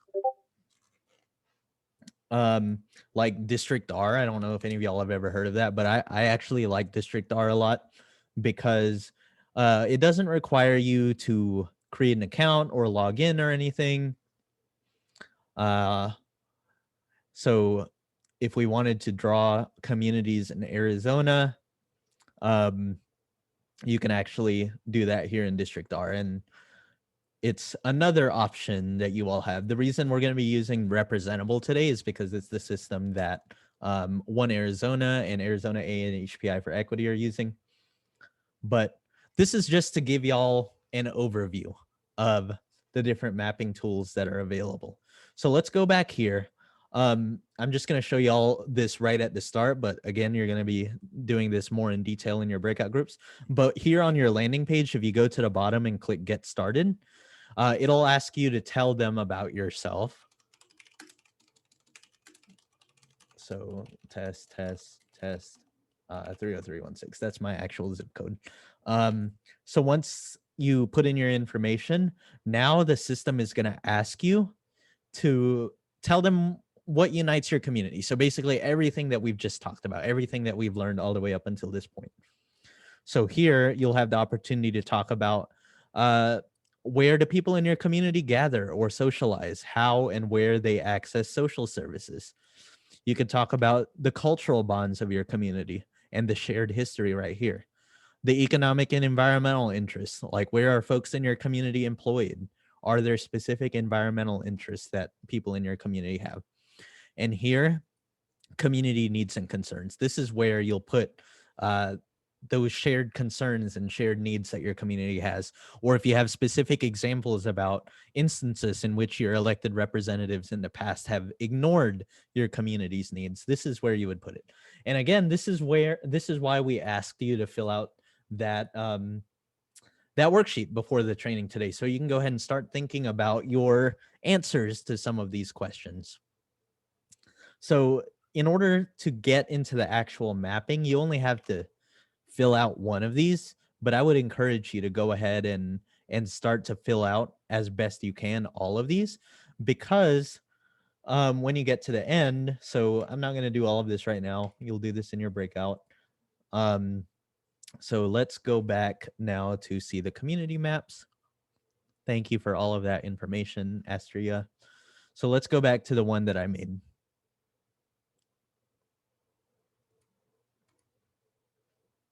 And I guess the system is a little bit slow today. All right, so here you can copy the link to this page to share it with other people. That's actually what I'm going to ask our breakout groups to leaders to do. After you finish your map, go ahead and copy that link and share it in the chat. We're going to be saving the chat log so we can see what y'all were able to come up with. You can also export the map as a GeoJSON file. So this is the file that that the map drawers will actually want to see, or the people that are drawing district lines, because they can import that file into their mapping software like Maptitude. You can also export a PDF or a CSV. A CSV is like a spreadsheet of your map. So let's do PDF here. So you can actually see here, we've got this beautiful map that we've created. The organization is One Arizona. The community mapping drive is Arizona AANHPI for Equity. There's a link to the community where anyone can actually go in there. I don't know what I did there. Anyone can go in there and take a look at this. And then the different characteristics of the community will be down here. So this is something very physical that you can have in hand and distribute to members of the commission about your community. All right. So with all of that said, let me go back to my other screen here. At this point, we are going to go ahead and break out into groups. We're going to take about 15 minutes. And once you get into the breakout groups, your breakout group leader will take you through the process of creating one of these maps from start to finish. And we are going to need one volunteer in each group to help our breakout group leader actually do this. So with that said, I'm going to go ahead and open our breakout rooms. We are going to reconvene in about 15 minutes. It's timed so that it'll automatically bring everyone in after 15 minutes. So with that, I'm going to open the rooms.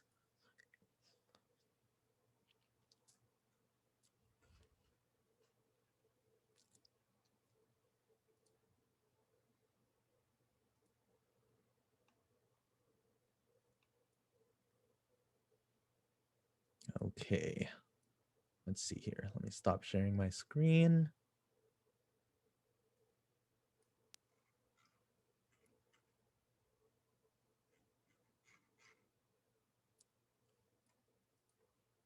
Why are there only 2 of us in here?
Hey everyone, sorry we ran out of time. At least in my group, we were actually having a really robust discussion about the Chandler, Arizona area and mapping out the Indian American community there. So actually, before we go any further, I am gonna just share my screen again here and show everyone what we came up with in our group. So thanks to the help of Ayush, who lives in Chandler, we were able to come up with these community activities and services. So a lot of folks go to school at Basis Chandler High School, and the majority of students that attend there are Asian folks. That's really interesting. So there are grocery stores in the area. Hold on, let me open the chat back up so I can see what folks are saying. Oh, thank you, Kyle. We got the cultural or historical interests. So the cultural centers are pretty far from this area that we mapped out earlier. We've got common concerns, common needs, economic and environmental interests. So now we can actually copy this link. I'm going to drop it in the chat. This is the Chandler area that we were able to map out. We can look at the data layers as I was mentioning earlier. So, oh, cool. Check this out, Ayush.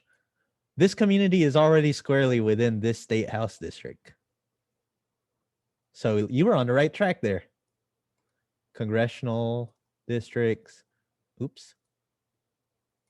Let's look at zip code. Okay, it is split up over zip code, but that's not really an issue. School districts. And again, with this local knowledge that you have, you can start to think about where your community is in relation to the district lines that are already drawn for your area. So if your community is already split, even though you know that your community is cohesive and should be together, then that's something that you can take to the commission. So we're going to skip election data for now. Again, I really wish that Representable had the demographic data available here, but I think so if the demographic data were available, and District R is another tool that you can use where you can get some really great data on Arizona and the specific community that you map. So for example, let me go here, Basis Chandler. So just for data purposes, since we don't really have data yet in Representable, I'm going to go ahead and draw the same, basically the same area in District R. So here you can see, I hope everyone can see this. This community right here is 8.1% Asian compared to 2.7% statewide. So we can tell here that Ayush, who was our volunteer in my breakout group, really knows his community because he knows this is where Asian folks tend to live and where they gather and worship and shop for groceries. So this is the really valuable information that the Redistricting Commission is going to want to know as they're drawing the districts in the area. So I just exported a PDF here. Again, here's that map. We've got the community information here. This is going to help you start to develop your testimony on behalf of your community. So let me look at time here for a second. Oh, great. We're making good time. So Kyle or Victoria, can you tell us a little bit about how things went in your group? Sure, I can go first. Yeah, so would it make sense for me to share my screen, you think, for Sure. this? All right, let me go ahead and Let me do stop that. my share. Perfect. And during this portion, anyone can like unmute, tell us about what your experience was like, what challenges you faced. I know we didn't have a lot of time. We probably could have allocated some more time to this breakout, but hopefully this gives you a good start. Go ahead, Kyle. Yeah, so what was kind of interesting about our group is we were kind of talking about the difference between how an area over here has quote unquote like the impact of the Asian American community in terms of like grocery stores and some cultural centers, but where Asian Americans in Tucson actually tend to concentrate in terms of where they live is actually over here. And I thought that was personally kind of interesting. And so Hannah and everyone else kind of helped draw the lines in terms of where this community is. And so let's go ahead and kind of see how that looks when we apply some of the data here. So it's all in one congressional district, so that's great. Actually, it pretty much fits into this state house district, so that's actually fascinating. And then let's see. So it looks like in many ways when these are applied, it seems to stay pretty cohesive and stays isn't too divided up. So that's kind of encouraging. Looking at election data just out of interest. So we can see that it's kind of a light blue area. Let's try some of these other races. Yeah, and then demographics, obviously we don't have access to that, but I thought it was kind of an interesting conversation to talk about where people concentrate versus where certain centers of the community might actually be, and it might not actually be in the same place that people are living. So that's, I think, one of the most interesting parts about what we were able to come up with. Cool. Thanks for that, Kyle. And Victoria, are you still here? There you are. I am. I need to scroll through. Yeah, I want to invite some of the folks from our breakout room to even share it out if they'd like. But some of the things that we talked about is how it might not be quite so easy to understand what to include in your community of interest as you're mapping it out. So like really thinking through like where are some of the places that folks gather. I think Parth was mentioning like a specific like mall area that folks actually go to, and that's like a place that people talk at and gather that might not have actually been something that people originally thought to include in their community of interest. Astrid was mentioning here, this is more relevant to the East Valley, but how there's now an Asian district in Mesa, right? And so that's an important piece that the commission members might have no idea about, right? But that's a recognized district in the city of Mesa. There's so many supermarkets in that area that are Asian specific, right? And that are actually owned by Asian American folks. So those are important pieces to share out that we talked a little bit about is what are some of these spaces that might not feel like they're directly in your neighborhood, but that are actually places that you regularly go to and that you access some of these services and resources for. Awesome. Thanks, Victoria. Does anyone from Victoria's breakout group want to come off mute and talk about their experience?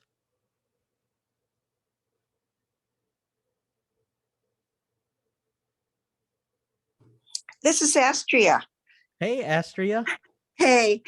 Oh, how are you? Yeah, it's good to see you. Good to see you. Well, one of the challenge that we have in Arizona is that we all spread out everywhere, even though District 17 and 18 happen to have a lot of Asian, but most of Asians are everywhere in Phoenix.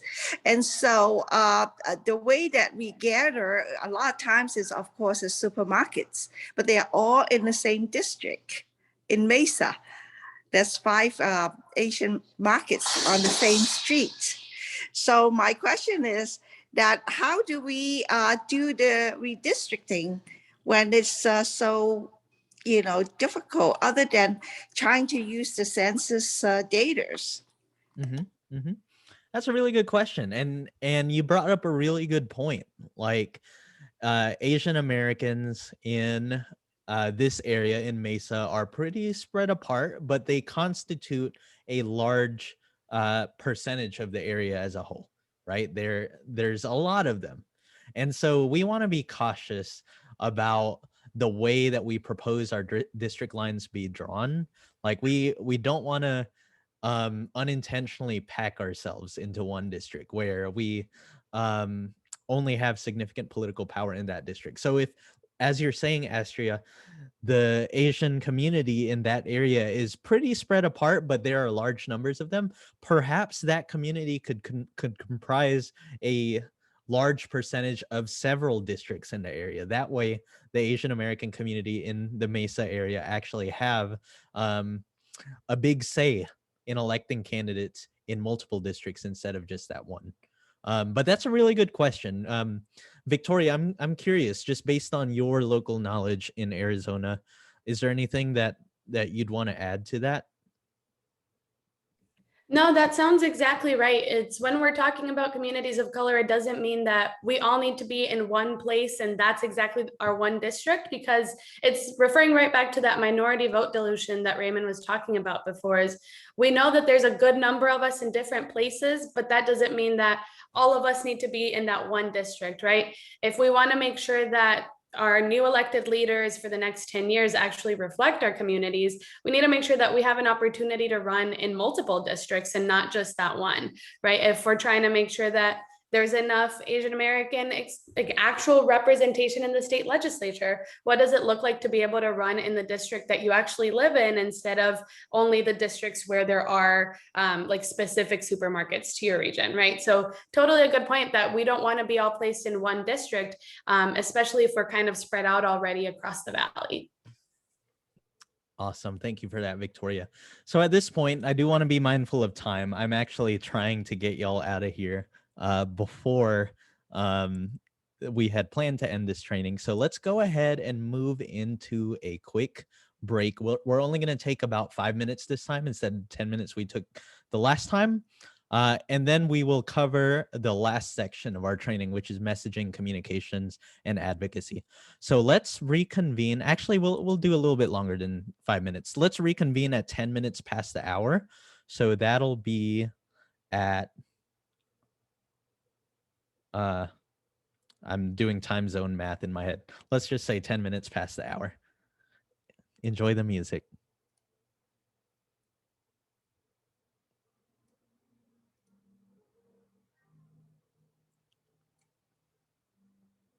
Wait, that's not the song I want.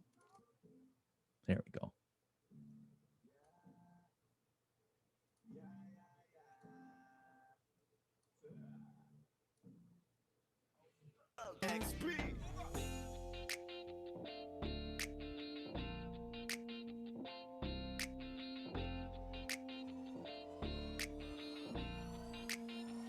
Kalimutan mo na yan, sige maglibang. Huwag kang magpakaibang, dapat ay itawa lang. Ang problema sa babae, dapat tiniinda. Hayaan mo silang mag-abol sa'yo, diba? Sabi ko naman sa'yo, lahat ka nagloloko. Pagkatapos kang pakinabangan, bigla lalayo. Kaya wag nang uulit pa. Kaya wag nang uulit pa. Tayo, kailan ka ba matututo? Pag-ibig kay sakit sa ulo, kaya huwag kang magpapaloko. Bakit ba ang bilis mo na maniwala dyan? Di ka pa ba nadala sa iyong nakaraan? Ilang beses pa ba nakitang papayuhan? Ayaw ko lang naman na ikaw ay masaktan. Hindi kita sabi na down, down, down. Dapat pumili ka kasi karamihan kasi na kung makuha madali. Madali nang mapakamot pag may nangante. Kaya ngayon parang mag-isip ka, pre. Pre, dahan-dahan lang sa iyong pagkahibang. Sa isang nilalang na dapat nilalang mo lang. Dapat kalimutan mo mga problema na yan. Dahil kahit sa tignan, ay, babae lang yan. Alam ko na alam mong libre maging tanga, pero ang masama dong balak mong araw-arawin pa. Ang mga ganyang babae di dapat iniinda. Tumigil ka sa dami ng tanga, wag ka na maging isa. Kaya let me know kung sawa ka na maloko. Let me know kung di sa'yo uso laro. Let me know kung pwede ka nang lumayo. Dahil sabi ko sa'yo, lahat yan nagloloko. Kalimutan mo na yan, sige maglibang. Huwag kang magpakaibang, dapat ay itawa lang. Ang problema sa babae, dapat tiniinda. Hayaan mo silang mag-abol sa'yo, diba? Sabi ko naman sa'yo, lahat ka nagloloko. Pagkatapos ka pakinabangan, bigla lalayo. Kaya wag nang uulit pa. Kaya wag nang uulit pa. Gagamitin lang nila ang iyong pagiging sikat. Sabi ko sa'yo, di ba di lahat ay tapat na mga bitches na tanging riches. Wag ilahat ang pagkatao mo tang feelings from the beginning. Hindi sapat, huyo ka na pag gusto na pa sa kamay. Unti-unti kang gagamitin parang song keramay. Kaya tawanan mo na lang pare, di yan kawalan. Dapat tayo yung lalaki na iniiyakan. Kaya hayaan mo sila na maghabol sa'yo. Para lang nila di tayo basta-basta baby sa'yo na. Kaya sa'kin magtiwala, madami pa dyan iba. Huwag na lang tayo pogi sa mundong natitira. Di ba sabi ko sa'yo, wag nang uulit. Ang kulit mo rin kaibigan ka. Ilang beses na ang puso mo'y napunit, nagkagalit pag sinasabihan ka. Oh yeah, makinig ka sa akin, alam ko na rin galawan ng babaeng ikaw ay papaasahin. Kaya kung ako sa'yo ay wag na, tanga yung taong nandyan na para sa kanya. Kaso binariwala dahil lang sa salita, ang lakas-lakas manggamit ang hindi mo halata. Ganyan na talaga ang nagiging sitwasyon ngayon. Wala na akong masabi, basta alam mo na yun kung paano yun. Kalimutan mo na yan, sige maglibang, huwag kang magpakaibang, dapat ay itawa lang. Ang problema sa babae dapat tininda, hayaan mo silang maghabol sa'yo, diba? Sabi ko naman sa'yo, lahat ka nagloloko, pagkatapos kang pakinabangan bigla lalayo. Kaya wag nang uulit pa, kaya wag kang uulit pa. Huwag kang mangangamba kung iiwanan ka na niya. Huwag kang mag-alala kasi marami pang iba. Idaan mo lang sa tawag kesa magpakatanga, hanggang sa masanay ka na, kasi ganyan talaga sila. Baka di mo alam na hindi na bilang sa daliri ang binibining sasaktan ka lang. Kaya easy ka lang, huwag kang magpakaibang, huwag mong gawing mundo yung alam mo na tao lang alam mo yan. Kaya huwag mo nang lokohin ang sarili mo, hayaan mo sila na maglaway kakatingin sa'yo, hanggang sa silang lahat naman ang magabol sa'yo. Pag nagawa mo yan ay tsaka na ako bibilid sa'yo. There's so many bitches in the club, there's so many sexy babies, ba't hindi ka maganap? Iinom na lang natin kasi yan. Bawal na malungkot pare, hindi pwede yan. Sa'kin makinig ka pare, sa panahon ngayon wala nang matinong babae. Maniwala ka sa'king mga sinasabi, alam ko yan kasi dyan ako nadali. So it's time to say goodbye, bye, say goodbye. Kung sa girlfriend mo chipay, turn up tonight. Wala nang chick ngayon nagtotoo, lahat naglolo ko. Ay nako, kung ako sa'yo, kalimutan mo na yan. Sige maglibang, huwag kang magpakaibang, dapat ay itawa lang. Ang problema sa babae dapat tininda, hayaan mo silang maghabol sa'yo, diba? Sabi ko naman sa'yo, lahat ka nagloloko, pagkatapos ka pakinabangan bigla lalayo. Kaya wag nang uulit pa. All right, everyone, we're going to get started in about 1 more minute. So go ahead and start making your way back if you are not at your desk.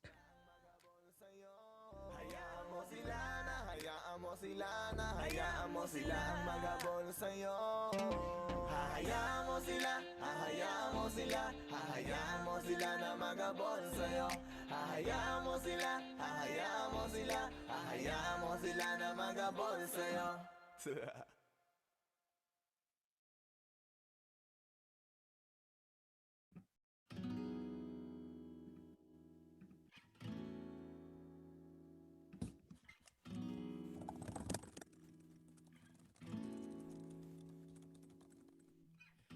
Hey, have you ever tried really reaching out for the other side? Maybe climbing on rainbows, but baby, here goes.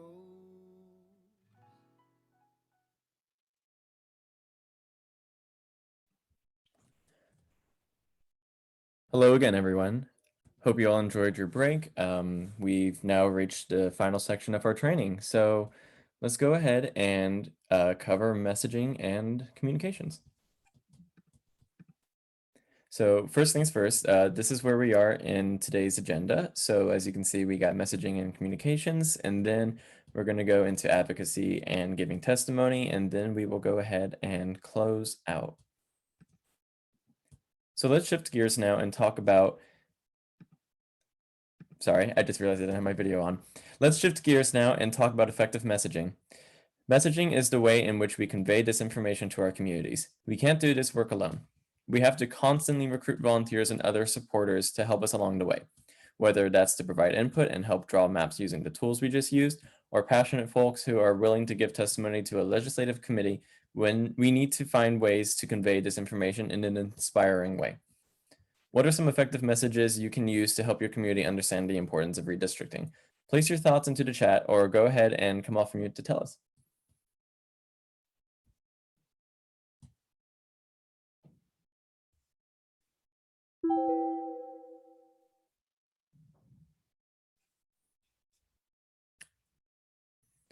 I see that I don't want to butcher your name. Ayush, I see you have your hand raised. Yeah, that's correct.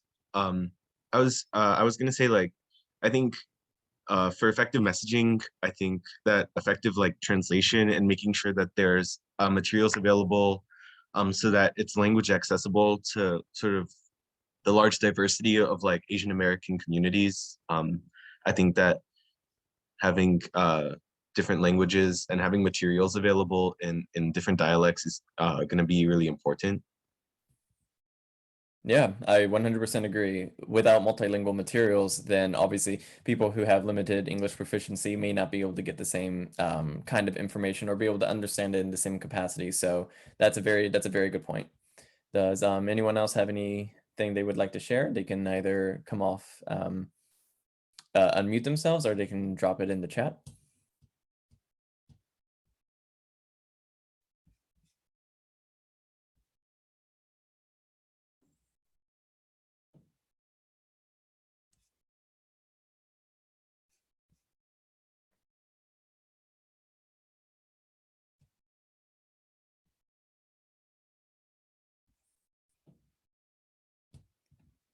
Well, that's all right, because we have plenty of examples of effective messaging to share with you all. So let's go ahead. I'm going to show you all a series of videos and memes that have been proven to be effective. Then we'll go over some of the key principles. So let's watch this video first.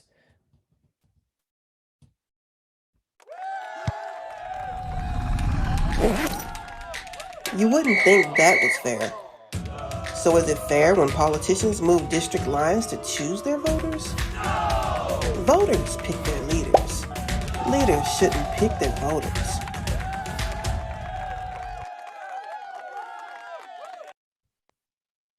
So what did you all think of this video? What were some of the parts of this video that you all liked, didn't like, and why did you all think this might be an effective way to educate our community about redistricting? Again, feel free to just come off mute or drop something in the chat if you would prefer.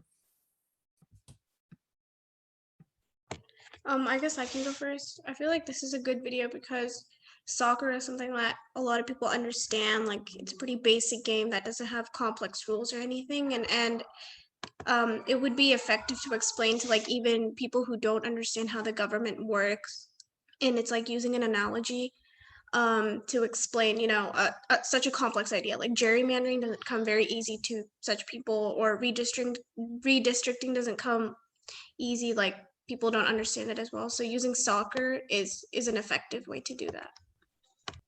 Yeah, no, that's great. And as Michael said in the chat, to kind of go along with your point that soccer is becoming so common, a lot of people, understand soccer. It's a, world-renowned sport. So I 100% agree with you.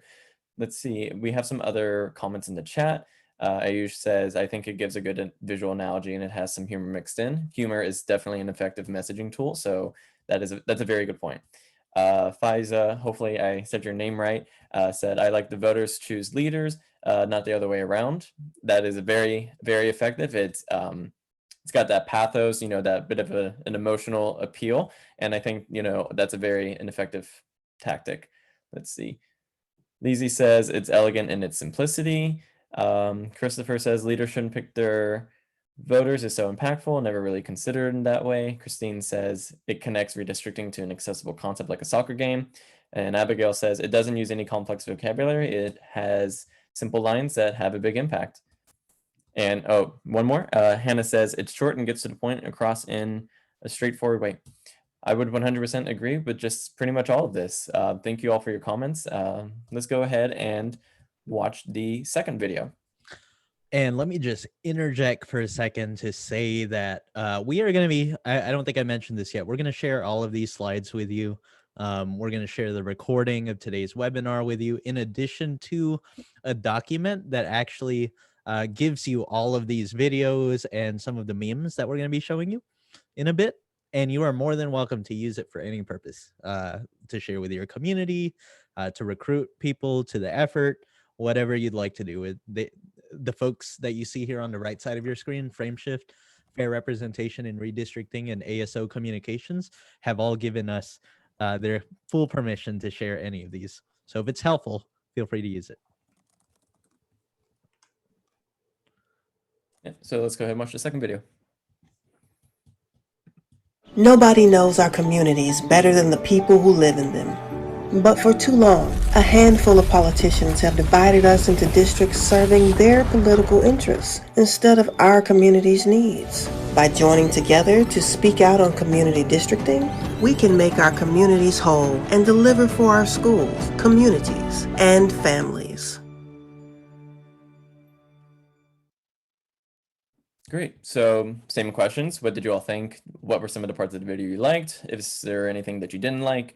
Why did you think this might have been an effective video to activate our various audiences across the ideological spectrum? Again, feel free to drop something in the chat or raise your hand and unmute yourself. I think like it was I think it really spoke to that messaging, that sort of aspect of unity and bringing communities together. Though I think in terms of like explaining the concept of redistricting, I think the first video was probably more effective. But I definitely like how this really like honed in on the point of like politicians are actually trying to divide our communities, and this is why we need to stand up. Yeah, absolutely. Thank you for your thoughts. In the comments section, we have Ashley saying, "I like how they use opposing language like." They use opposing language like politicians' interests versus community needs. This is obviously a very important tactic in effective messaging on this topic. FISA says, combine all different types of people in the end, showing that we all need to work together. Absolutely. The theme of this video is definitely unity, and unity is definitely an effective messaging tool, especially for something like redistricting in our own communities. Michael says, one problem is that the concept is complex and shouldn't be abridged. That is definitely a fair criticism. And I think, as I don't want to mispronounce your name, but Kriti said earlier that the first video potentially might have, in some people's view, been a simpler analogy, but those are all very fair and great comments. If anyone else has anything they'd like to share, definitely feel free to.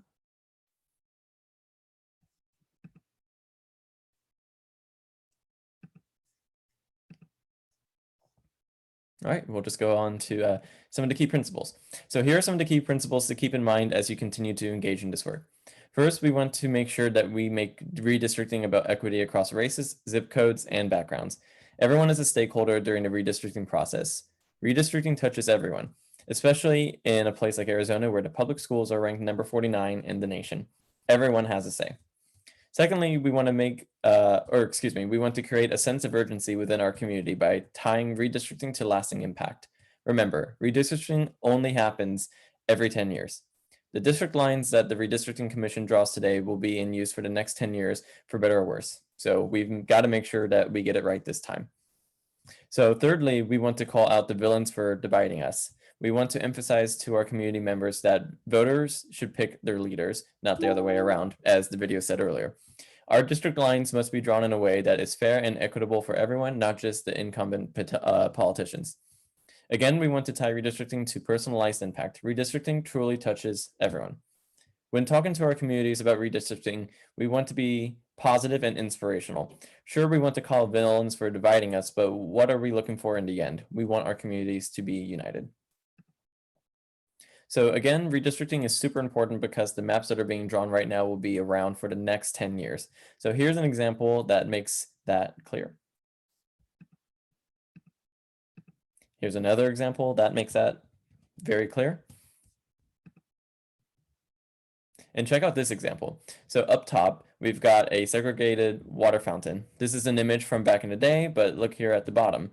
This is in the modern day now, and we've got two completely different schools with completely different conditions. This is what happens when our communities are not well represented and voters don't have the opportunity to elect candidates of their choice. So redistricting is how we continue to advance civil rights for our communities. It's on us to ensure that us and the generations that come after us get to live in a society where they are seen and heard, and that we get the kinds of support and resources that we need. It's on us to take the baton and from the ancestors that have come before us. If you like these videos and memes, we will be sharing all these slides with you after today's training. Additionally, we'll make sure you get the messaging guideline from ASO, Frameshift, and Fair Representation and Redistricting, so you can access all of these memes, videos, and some of more that we didn't show you today. I'll now turn it over to Raymond to talk about advocacy and giving testimony. Awesome. Thank you so much, Kyle. Wow, what a day. We are almost to the finish line. Thank you so much to everyone for hanging in there with us throughout the entirety of this training. We're almost wrapping up here. We're right here at the very end. So let's start with a quick prompt. So again, go ahead and either unmute or share your thoughts in the chat. What are some important things to consider when giving testimony on any issue? So not even necessarily redistricting, but when you're giving testimony at a legislative committee hearing on like a bill that you oppose or a bill that you support, what are some things to consider? I see Astria's hand raised, so go ahead, Astria. Sorry, I have to unmute. One of the most important thing is that to let them know that we are part of the community and we need to be considered just like everybody else, that we have to have equal access. Thank you for that. Michael says, stay within time limits. That's really important. And even if you are within the time limits, just be prepared to kind of think on your feet and make sure that the most important parts of your testimony are presented. Because I mean, I've had experiences testifying in front of Senate committee hearings here in Georgia, where I'm based, where they'll say you've got 2 minutes, but then like a minute in, they're like, okay, you need to wrap it up. So just make sure that you're prepared for that possibility. Ayush says, I think that making sure that your voice doesn't overpower anyone else is important, especially when people within the same community are affected in different ways and with different intensity. Michael says, be respectful, not resentful. These are all really good points. This kind of takes us back to that value that or that norm that some folks share at the beginning of some of these trainings.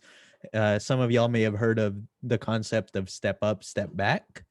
That basically means like if you feel like you're contributing a little bit too much and other voices are not being heard as much as they should be, that's probably a good indicator that you should step back a bit.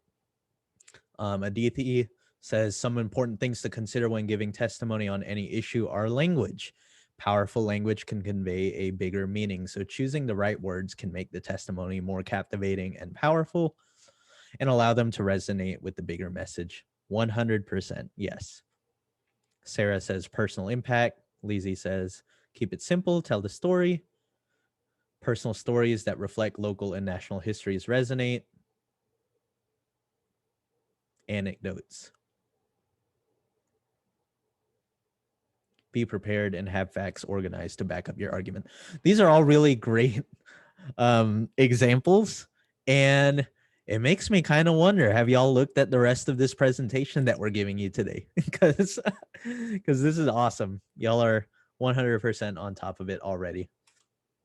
So during this very last section of our training today, we're going to cover some important things that you need to know during the redistricting process and creating and delivering an effective testimony on behalf of your community during this process.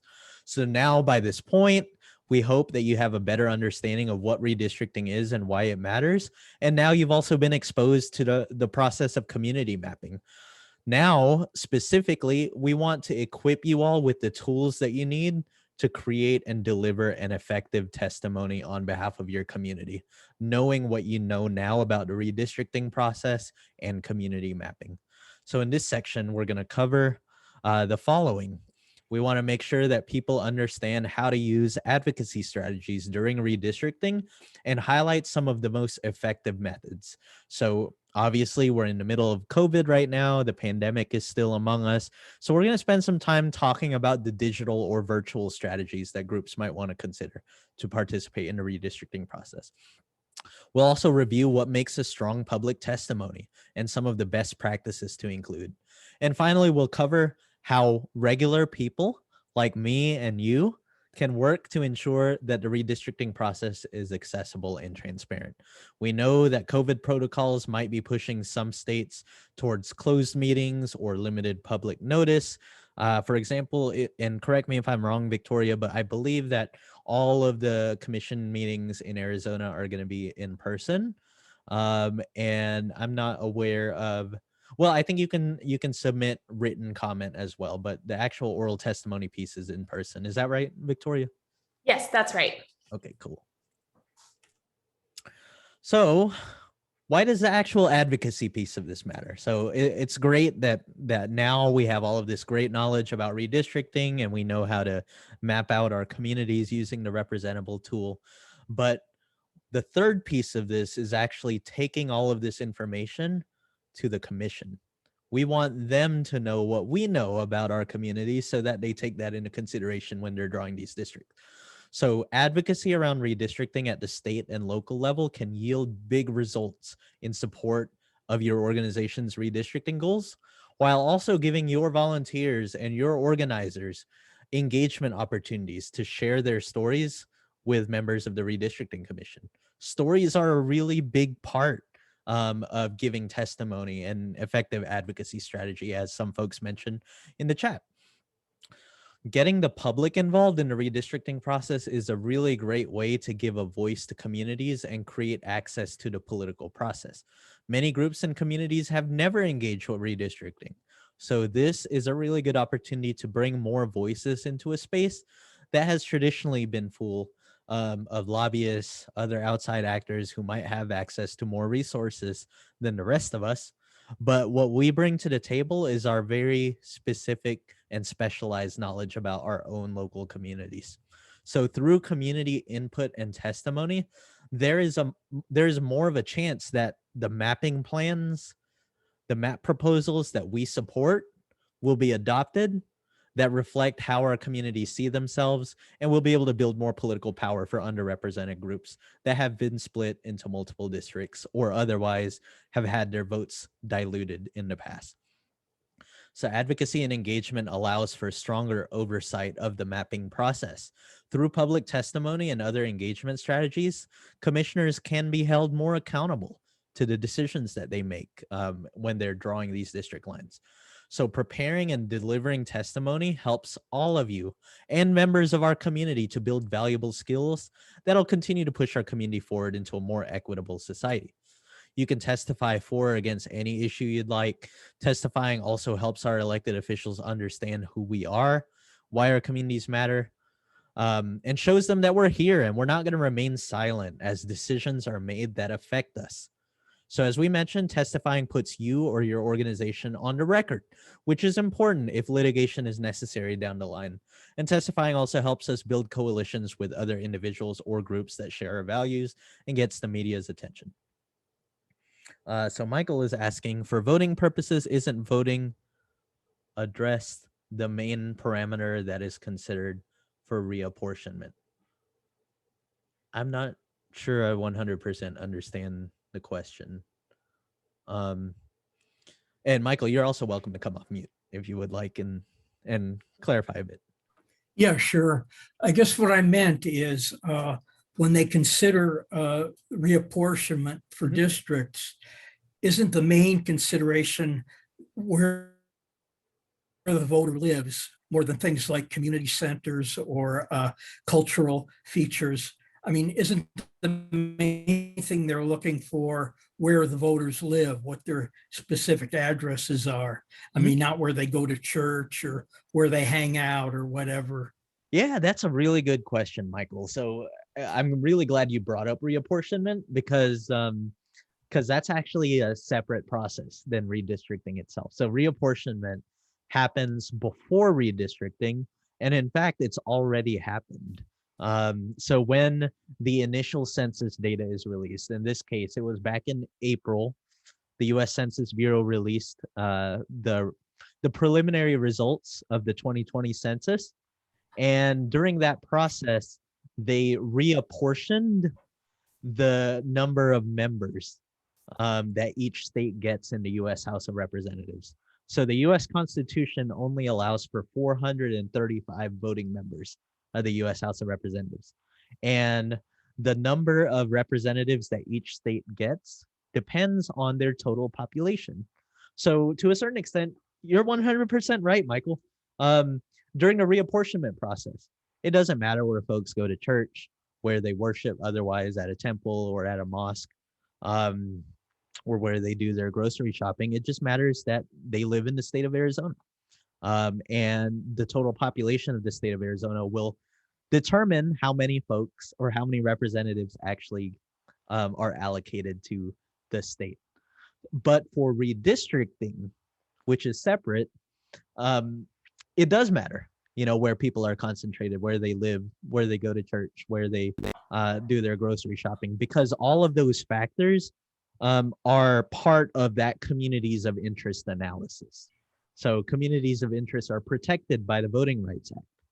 And if we can create a solid record showing that the people in our community formulate a community of interest, then we can take that to the commission and say, this is why you need to keep this community together. And if they don't, we have a litigation tool in our toolbox where we can say they violated the law by not considering the communities of interest factors that we presented. And I see Victoria nodding her head, so I hope I hit the nail on the head there. But if you have anything that you want to add, okay, cool. And I hope that answered your question, Michael. We can also talk more about this later. And if you have further questions, we're happy to connect one-on-one too later. And we'll make sure that you get all your questions answered. But I am going to continue just because we are running short on time, and we do have another interactive activity that we want to do before we close up. So as you all know, we're still operating in largely a virtual and digital environment. So it's important for us to consider the various ways we can engage effectively and safely in this space. So not everyone might be comfortable going to a public redistricting commission hearing in person. So if that's the case, you can see, and the folks that are working on the ground, like One Arizona and AANHPI for Equity, will be able to better let you know what kind of virtual and digital strategy or opportunities to engage there are. But sometimes redistricting commissions host virtual meetings or virtual hearings. It's not clear right now if that's going to happen in Arizona. I don't think that's an option right now, but if that does open up down the line, that'll provide an opportunity for the process to be more accessible to folks. So if that comes up, take advantage of it. You could, testify on behalf of your community from the comfort of your home office or wherever your computer is located. Other ideas for interactive testimony could potentially be, in lieu of testifying at a public hearing, you as an individual or as part of your organization could convene a redistricting commission hearing of your own via Zoom and record it. So you can have members of your community or your supporters present your mapping proposals and your proposals for why your community comprises a community of interest. Record that meeting or hearing that you have internally and share it with the members of the commission if they will take that from you. That's another way that you can engage virtually. Also, you could do a coordinated phone or text campaign as a way to effectively engage community members and make sure that commissioners know what people in your community think of those proposed maps. So this takes us back to, the direct voter contact that a lot of you do. A lot of you already do phone banking and text banking, etc. So you can weave redistricting advocacy efforts into your existing infrastructure for phone banking and texting. So public testimony and turnout at hearings can be an impactful way to show support or opposition to maps. So if public testimony at these hearings is the only way that Arizona is collecting input and testimony, I would highly encourage folks to, depending on their comfort level, to participate in that. And we're going to be going over some of the ways that you can sign up later. But if that's not possible, there are ways to engage virtually. So let's get really deeper into the mechanics here. So when we're developing this testimony, here are the various building blocks that you'll want to incorporate into your testimony. So first, An effective testimony will establish your credentials. It gives you an opportunity to tell the commission why they should listen to you. What kind of community knowledge or expertise do you bring?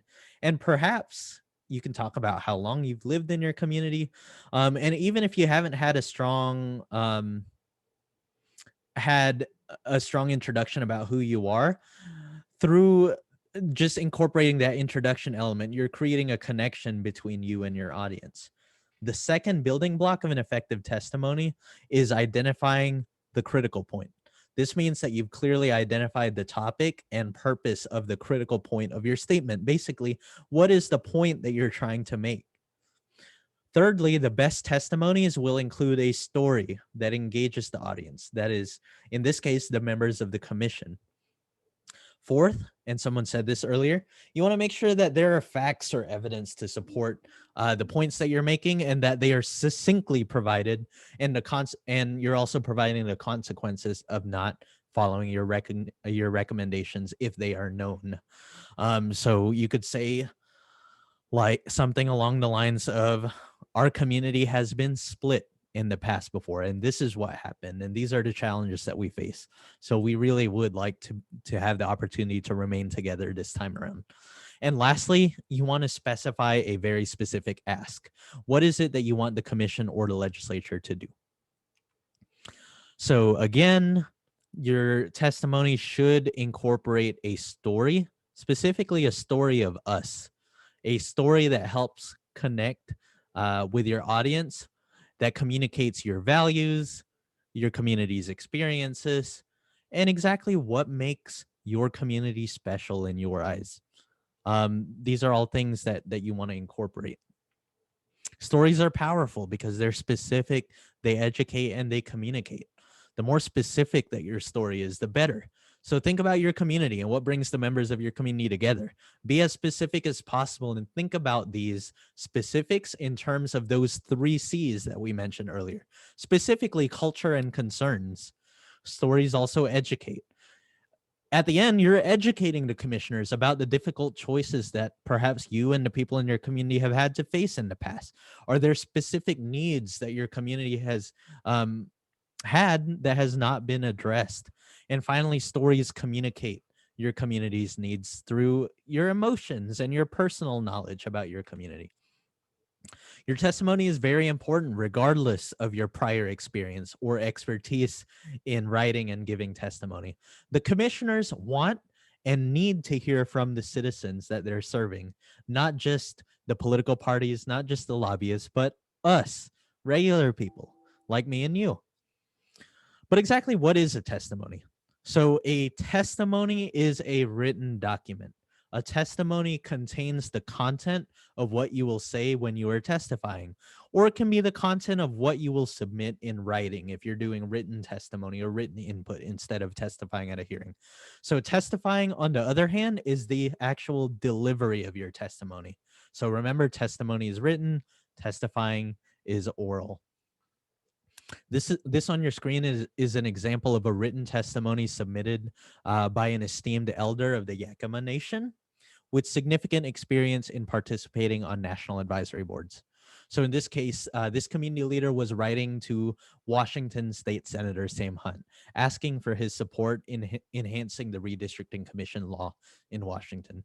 So you can see here, you don't have to give testimony in person. You don't have to testify before a hearing. You don't have to be a great public speaker. You can also write up a testimony and send it to members of the Redistricting Commission. So during your testimony, either written or in person, it's going to be important for you to define your community and elaborate support or opposition on a proposed map. So when we talk about defining communities for a map, we mean, what are the descriptions of your community and how are people connected? These could be addressed by answering questions like these on your screen. What are the things that make your neighborhood unique? Why is that uniqueness an important factor that should not be separated? Does your community have holidays or events that are specific to the neighborhood or create a border? So these are the questions that you want to consider. What are the streets or boundaries that mark your community borders on each side? What are those landmarks? rivers, parks, shopping areas, or historic sites where your communities gather. This takes us back to the community mapping portion. And do the current political district boundaries divide your community, or do they keep your community together? So you saw earlier when we were in Representable, we could actually see whether the communities that we've mapped out are split in the current district lines, or if they're actually cohesive and within the entirety of an existing district. All right, so finally, it's unlikely, but it's possible that a commissioner might have a question for you or raise a point that is contrary or counter to the arguments that you're making. So if possible, know in advance what those potential issues might be. And if you're asked a question that you don't know the answer to, just acknowledge that you don't know and then offer to get back to them with an answer. So again, here are the 3 C's. We're not going to go over it again in detail because we've already kind of hammered this point over and over in the training today. And again, here are the key parts of each testimony. So again, all testimony starts with an introduction. This is a way of describing yourself and the organizations or communities you represent.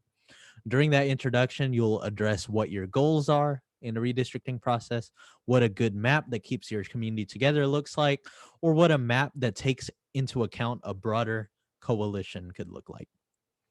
So I'm actually going to leave this up here on the screen, and we're going to take about 5 minutes.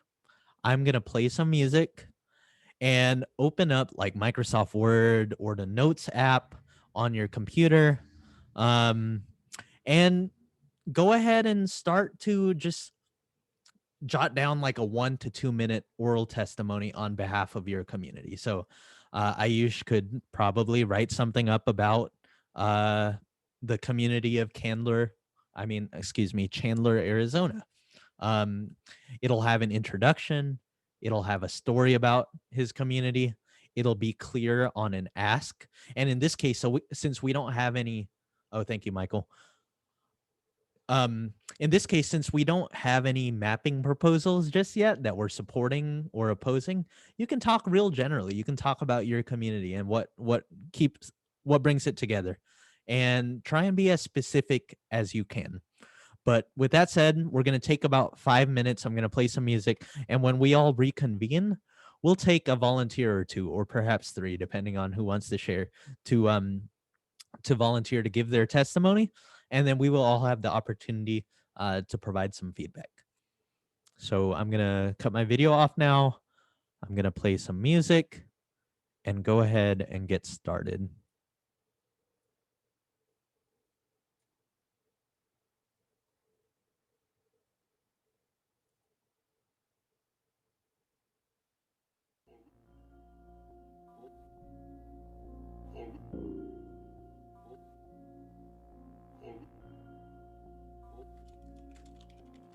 Island woman rise, walang makakatigil.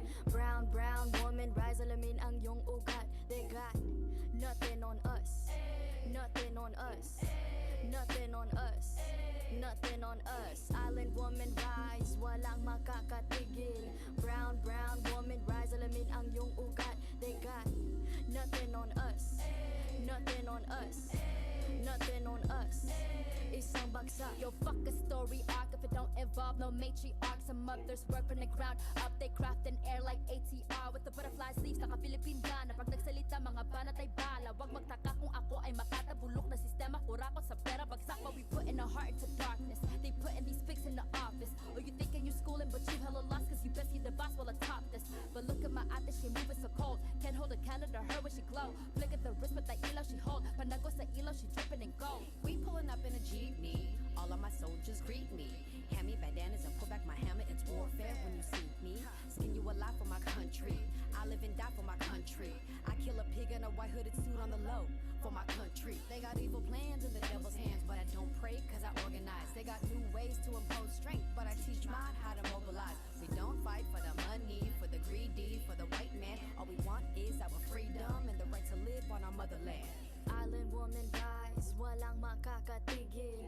Brown woman rise, alamin ang iyong ugat. They got nothing on us, nothing on us, nothing on us, nothing on us. Island woman rise, walang makakatigil. Brown, brown woman rise, alamin ang iyong ugat. They got nothing on us, nothing on us, nothing on us. Isang bagsak, goddess of guerrilla warfare in every lifetime. We don't take no shit except an oppressor's lifeline. If you step out of your line, I will protect what's mine. Kahit merong rosaryo, sino magliligtas sa'yo? Puro dugo, pugot ulo, mulat sa dagat hanggang mundo. Proclaiming what's ours, the high and the low. These women are gods, you already know. Roots deeper than water, they're in a village. A river runs red, you'll be dead in a minute. Like Nevis Fernandez, have you beheaded? Fuck with my tribe, quickly regret it. Abani ko sa kamay, at isang mikropono sabay. At ang tapang ko, gaya ng inay. At halimaw nang sumasabay. Mga bara nyo lahat sablay. Mga rappers na puro bangkay. Tinamaan ko lahat patay. Kaya walang mag-iingay. I got that Filipino phenotype. Kayo magi mestizo white. But give me that moreno like that Rufio Aquino type. My lolas they be speaking like those Bali songs and bolo knife. I breathe the ether, need no hype. Two tongues are sharper with the mic. I need no in my history like from a land where greed is weaving tight. They thieve until one piece of might just turn the scene. All right, y'all, we're gonna take about one more minute. Rodrigo vigilante type. They kill my titos left and right when smoke and mirrors fill the night.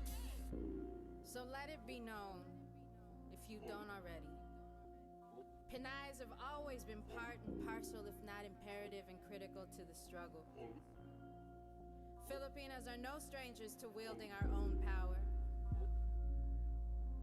Of all the privileges that exist in this world, none of which you may be a benefactor of, there is at least one you bear, and that is the privilege of having been born a Filipina.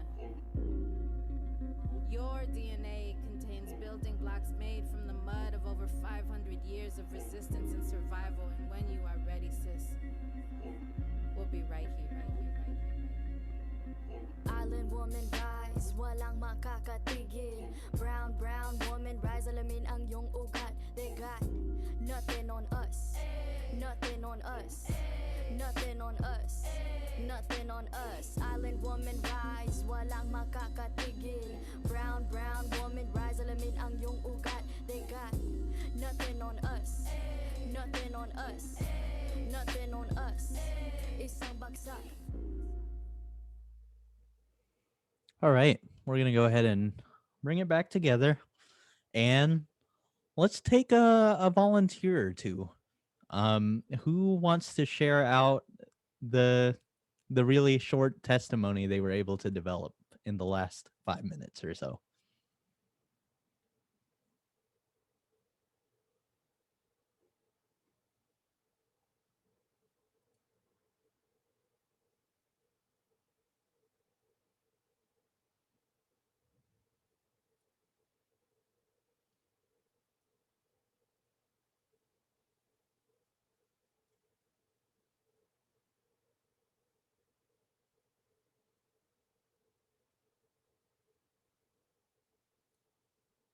Anyone from Arizona AANHPI for Equity, for instance? I can share. So hi, my name is Shruti Sidalai Muthu. I've been a resident of North Phoenix for about 15 years. I'm part of the Indian American community, specifically the South Indian community here in Arizona. And in general, I believe that my community has issues with finding reliable places within our communities like Indian grocery stores. So there's not that many reliable grocery stores or well-funded grocery stores that are maintained that are at the same quality as somewhere you would find more kind of American foods like Walmart. They're kind of hard to find or a little bit far away. So I think that being able to invest in those resources and finding places that are local to communities would be better. And also another thing that a lot of people in my community face is that when we're choosing a public school to go to, there's a lot of fears about the quality of education, mostly because Arizona is 49th in public education. And I think that this is a problem that a lot of communities face. So a lot of people in my community often choose a private school or a charter school that are kind of far away from home. They're not always close by. And even then, they might not be in the best environments. So, for example, my middle and high school is located next to a gun shop, smoke shop, and pawn shop, which is just not the ideal community you would want your kids to be in. And my parents didn't feel that safe with me. If I wanted to go off campus, if I wanted to get lunch somewhere, it just wasn't something that they recommended I do. And lastly, another thing that my community, another place that my community goes to is temples. So Hindu temples that are well managed and they have consistent funding are often really far from my community. So the closest one that has reliable funding is about 30 to 40 minutes away. And the one that my parents like to visit that they most resonate with the practices there is actually 2 hours away in Chandler. So I think that being able to invest in cultural and religious places of worship would be a good solution to help people feel more welcome in their community. And yeah, thank you for listening. Awesome. Thank you so much, Ruthie, for being brave and sharing your testimony with us. I think you did a fantastic job. It had an introduction, you had a story, you had an ask. It contained all of the elements that a good testimony should have. I mean, on first when you first listen to your testimony, Shruti, some folks might be wondering, like, what does having more South Asian grocery stores have to do with redistricting? Or like, what does the closest cultural center being 2 hours away in Chandler have to do with redistricting? But in reality, we talked about our elected officials and the kinds of roles that they have in our lives. And they can work on small business development. They can, like you said, they can invest in infrastructure to support cultural centers in our community. So yeah, I thought you did a really great job. Does anyone else have any other thoughts?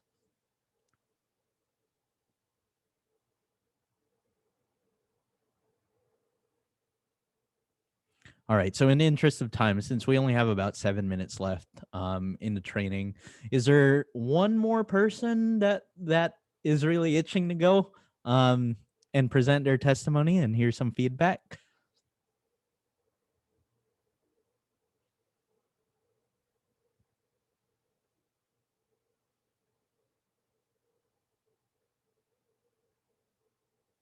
But really great job, Shruti. I really appreciate you. Yeah, well, I hope that everyone had a good experience developing their testimony. I hope that these key elements are helpful for you as you go ahead and start developing your testimony for the real thing, actually advocating on behalf of your communities. So Shruti, like I said, we don't have actual map proposals right now, but if we did, then your specific ask could possibly be, I support the mapping proposal presented today by One Arizona because blah, blah, blah, blah, blah. And I would urge the commission to adopt this proposal as well. So that's the specific ask. So let's see where we are here. Okay. So at this point, we have reached the end of our training today. I am gonna share in the chat. I'm gonna share a link to our closing Mentimeter. So remember, at the beginning we did the Mentimeter. We kind of measured everyone's familiarity with the redistricting process and where everyone was at the beginning of the training. So I'm gonna drop another link in the chat to another Mentimeter. This is a really cool tool that I like to use at all of our trainings because it gives everyone a visual representation of where everyone is in their understanding. So give me a second here. I'm going to share my other screen. I've got way too much going on my screens here. All right. So here is how folks are feeling after the training. Educated, awesome, prepared. Whoever said hungry at the beginning, I hope that you were able to get some food. Empowered, inspired, confident. I like that one. Very informed, prepared, ready to get involved. Better informed, cool. I like that some folks are saying ready, because in just a minute, we're going to talk about the ways that you can get involved. What are the next steps in Arizona? So let's go on to the next slide here and follow the instructions on your screen and go ahead and tell us where you are now on these scales after sitting through this training with us. Thank you, Michael, for putting your responses in the chat. Thank you, Lizzie. Appreciate you for being here. Nice. Look at that.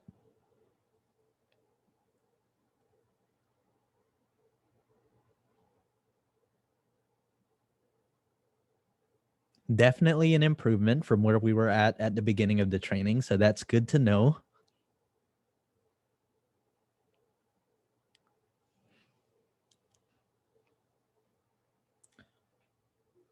So this is where we are now, just for some context and for comparison's sake.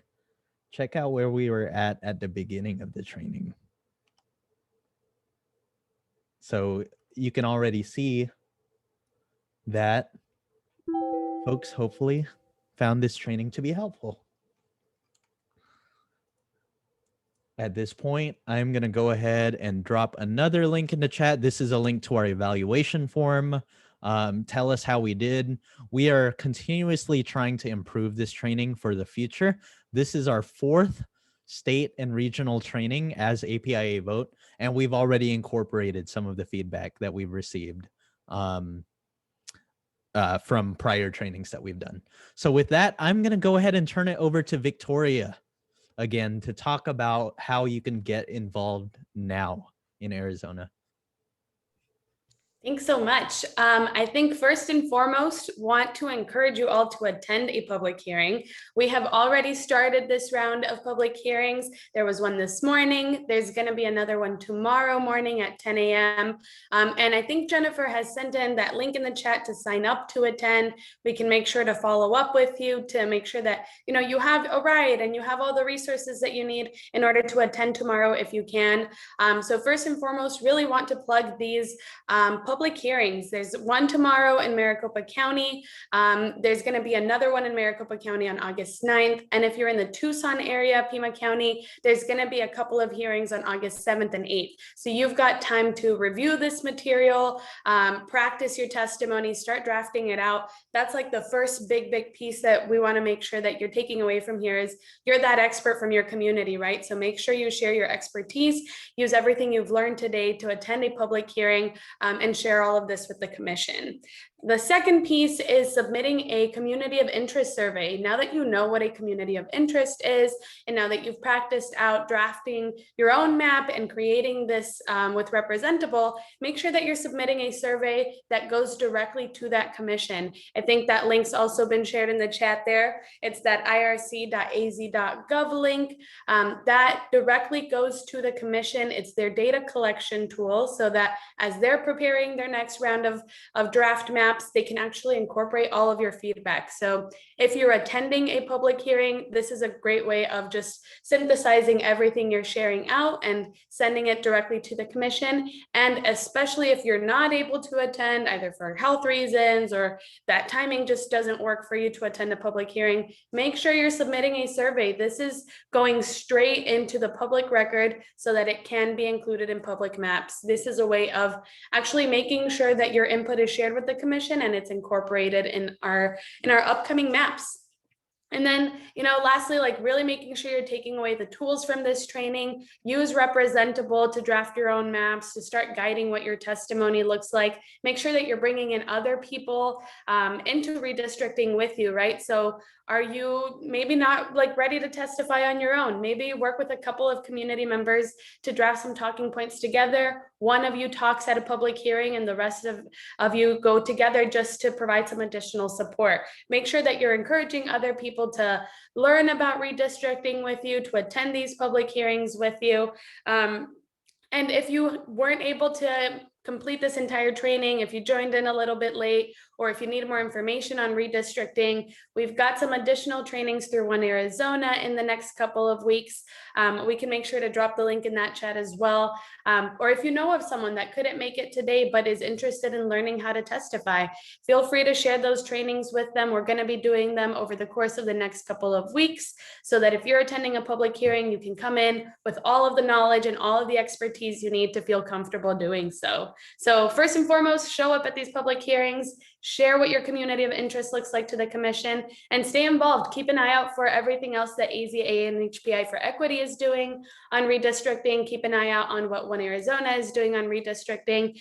We can make sure to keep you informed as we go through more rounds of public hearings and more opportunities to speak up and share what your community is.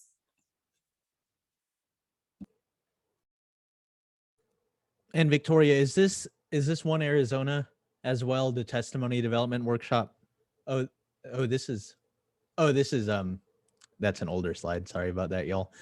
At this point, I'm gonna go ahead. Thank you to everyone who is submitting their responses and the evaluation. We're already getting that here.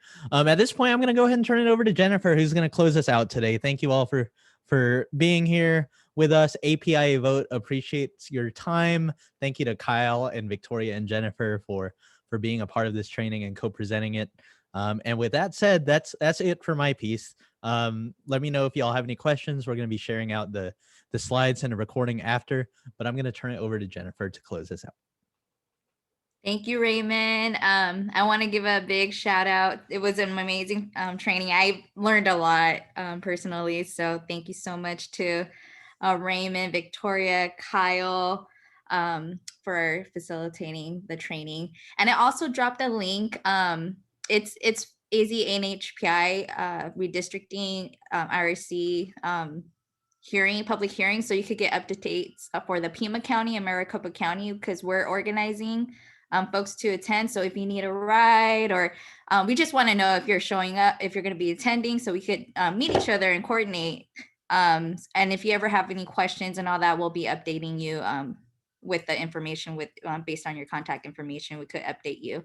So thank you so much, everyone. I know it was a 3-hour training. It's a long training, but I hope you learned a lot. So keep an eye out on the stuff like Victoria said earlier. One Arizona, AANHPI for Equity will be doing a lot of organizing surrounding redistricting. So thank you so much, everyone, for attending. We'll keep you updated, and we'll hopefully see you at the public hearings. Thank you.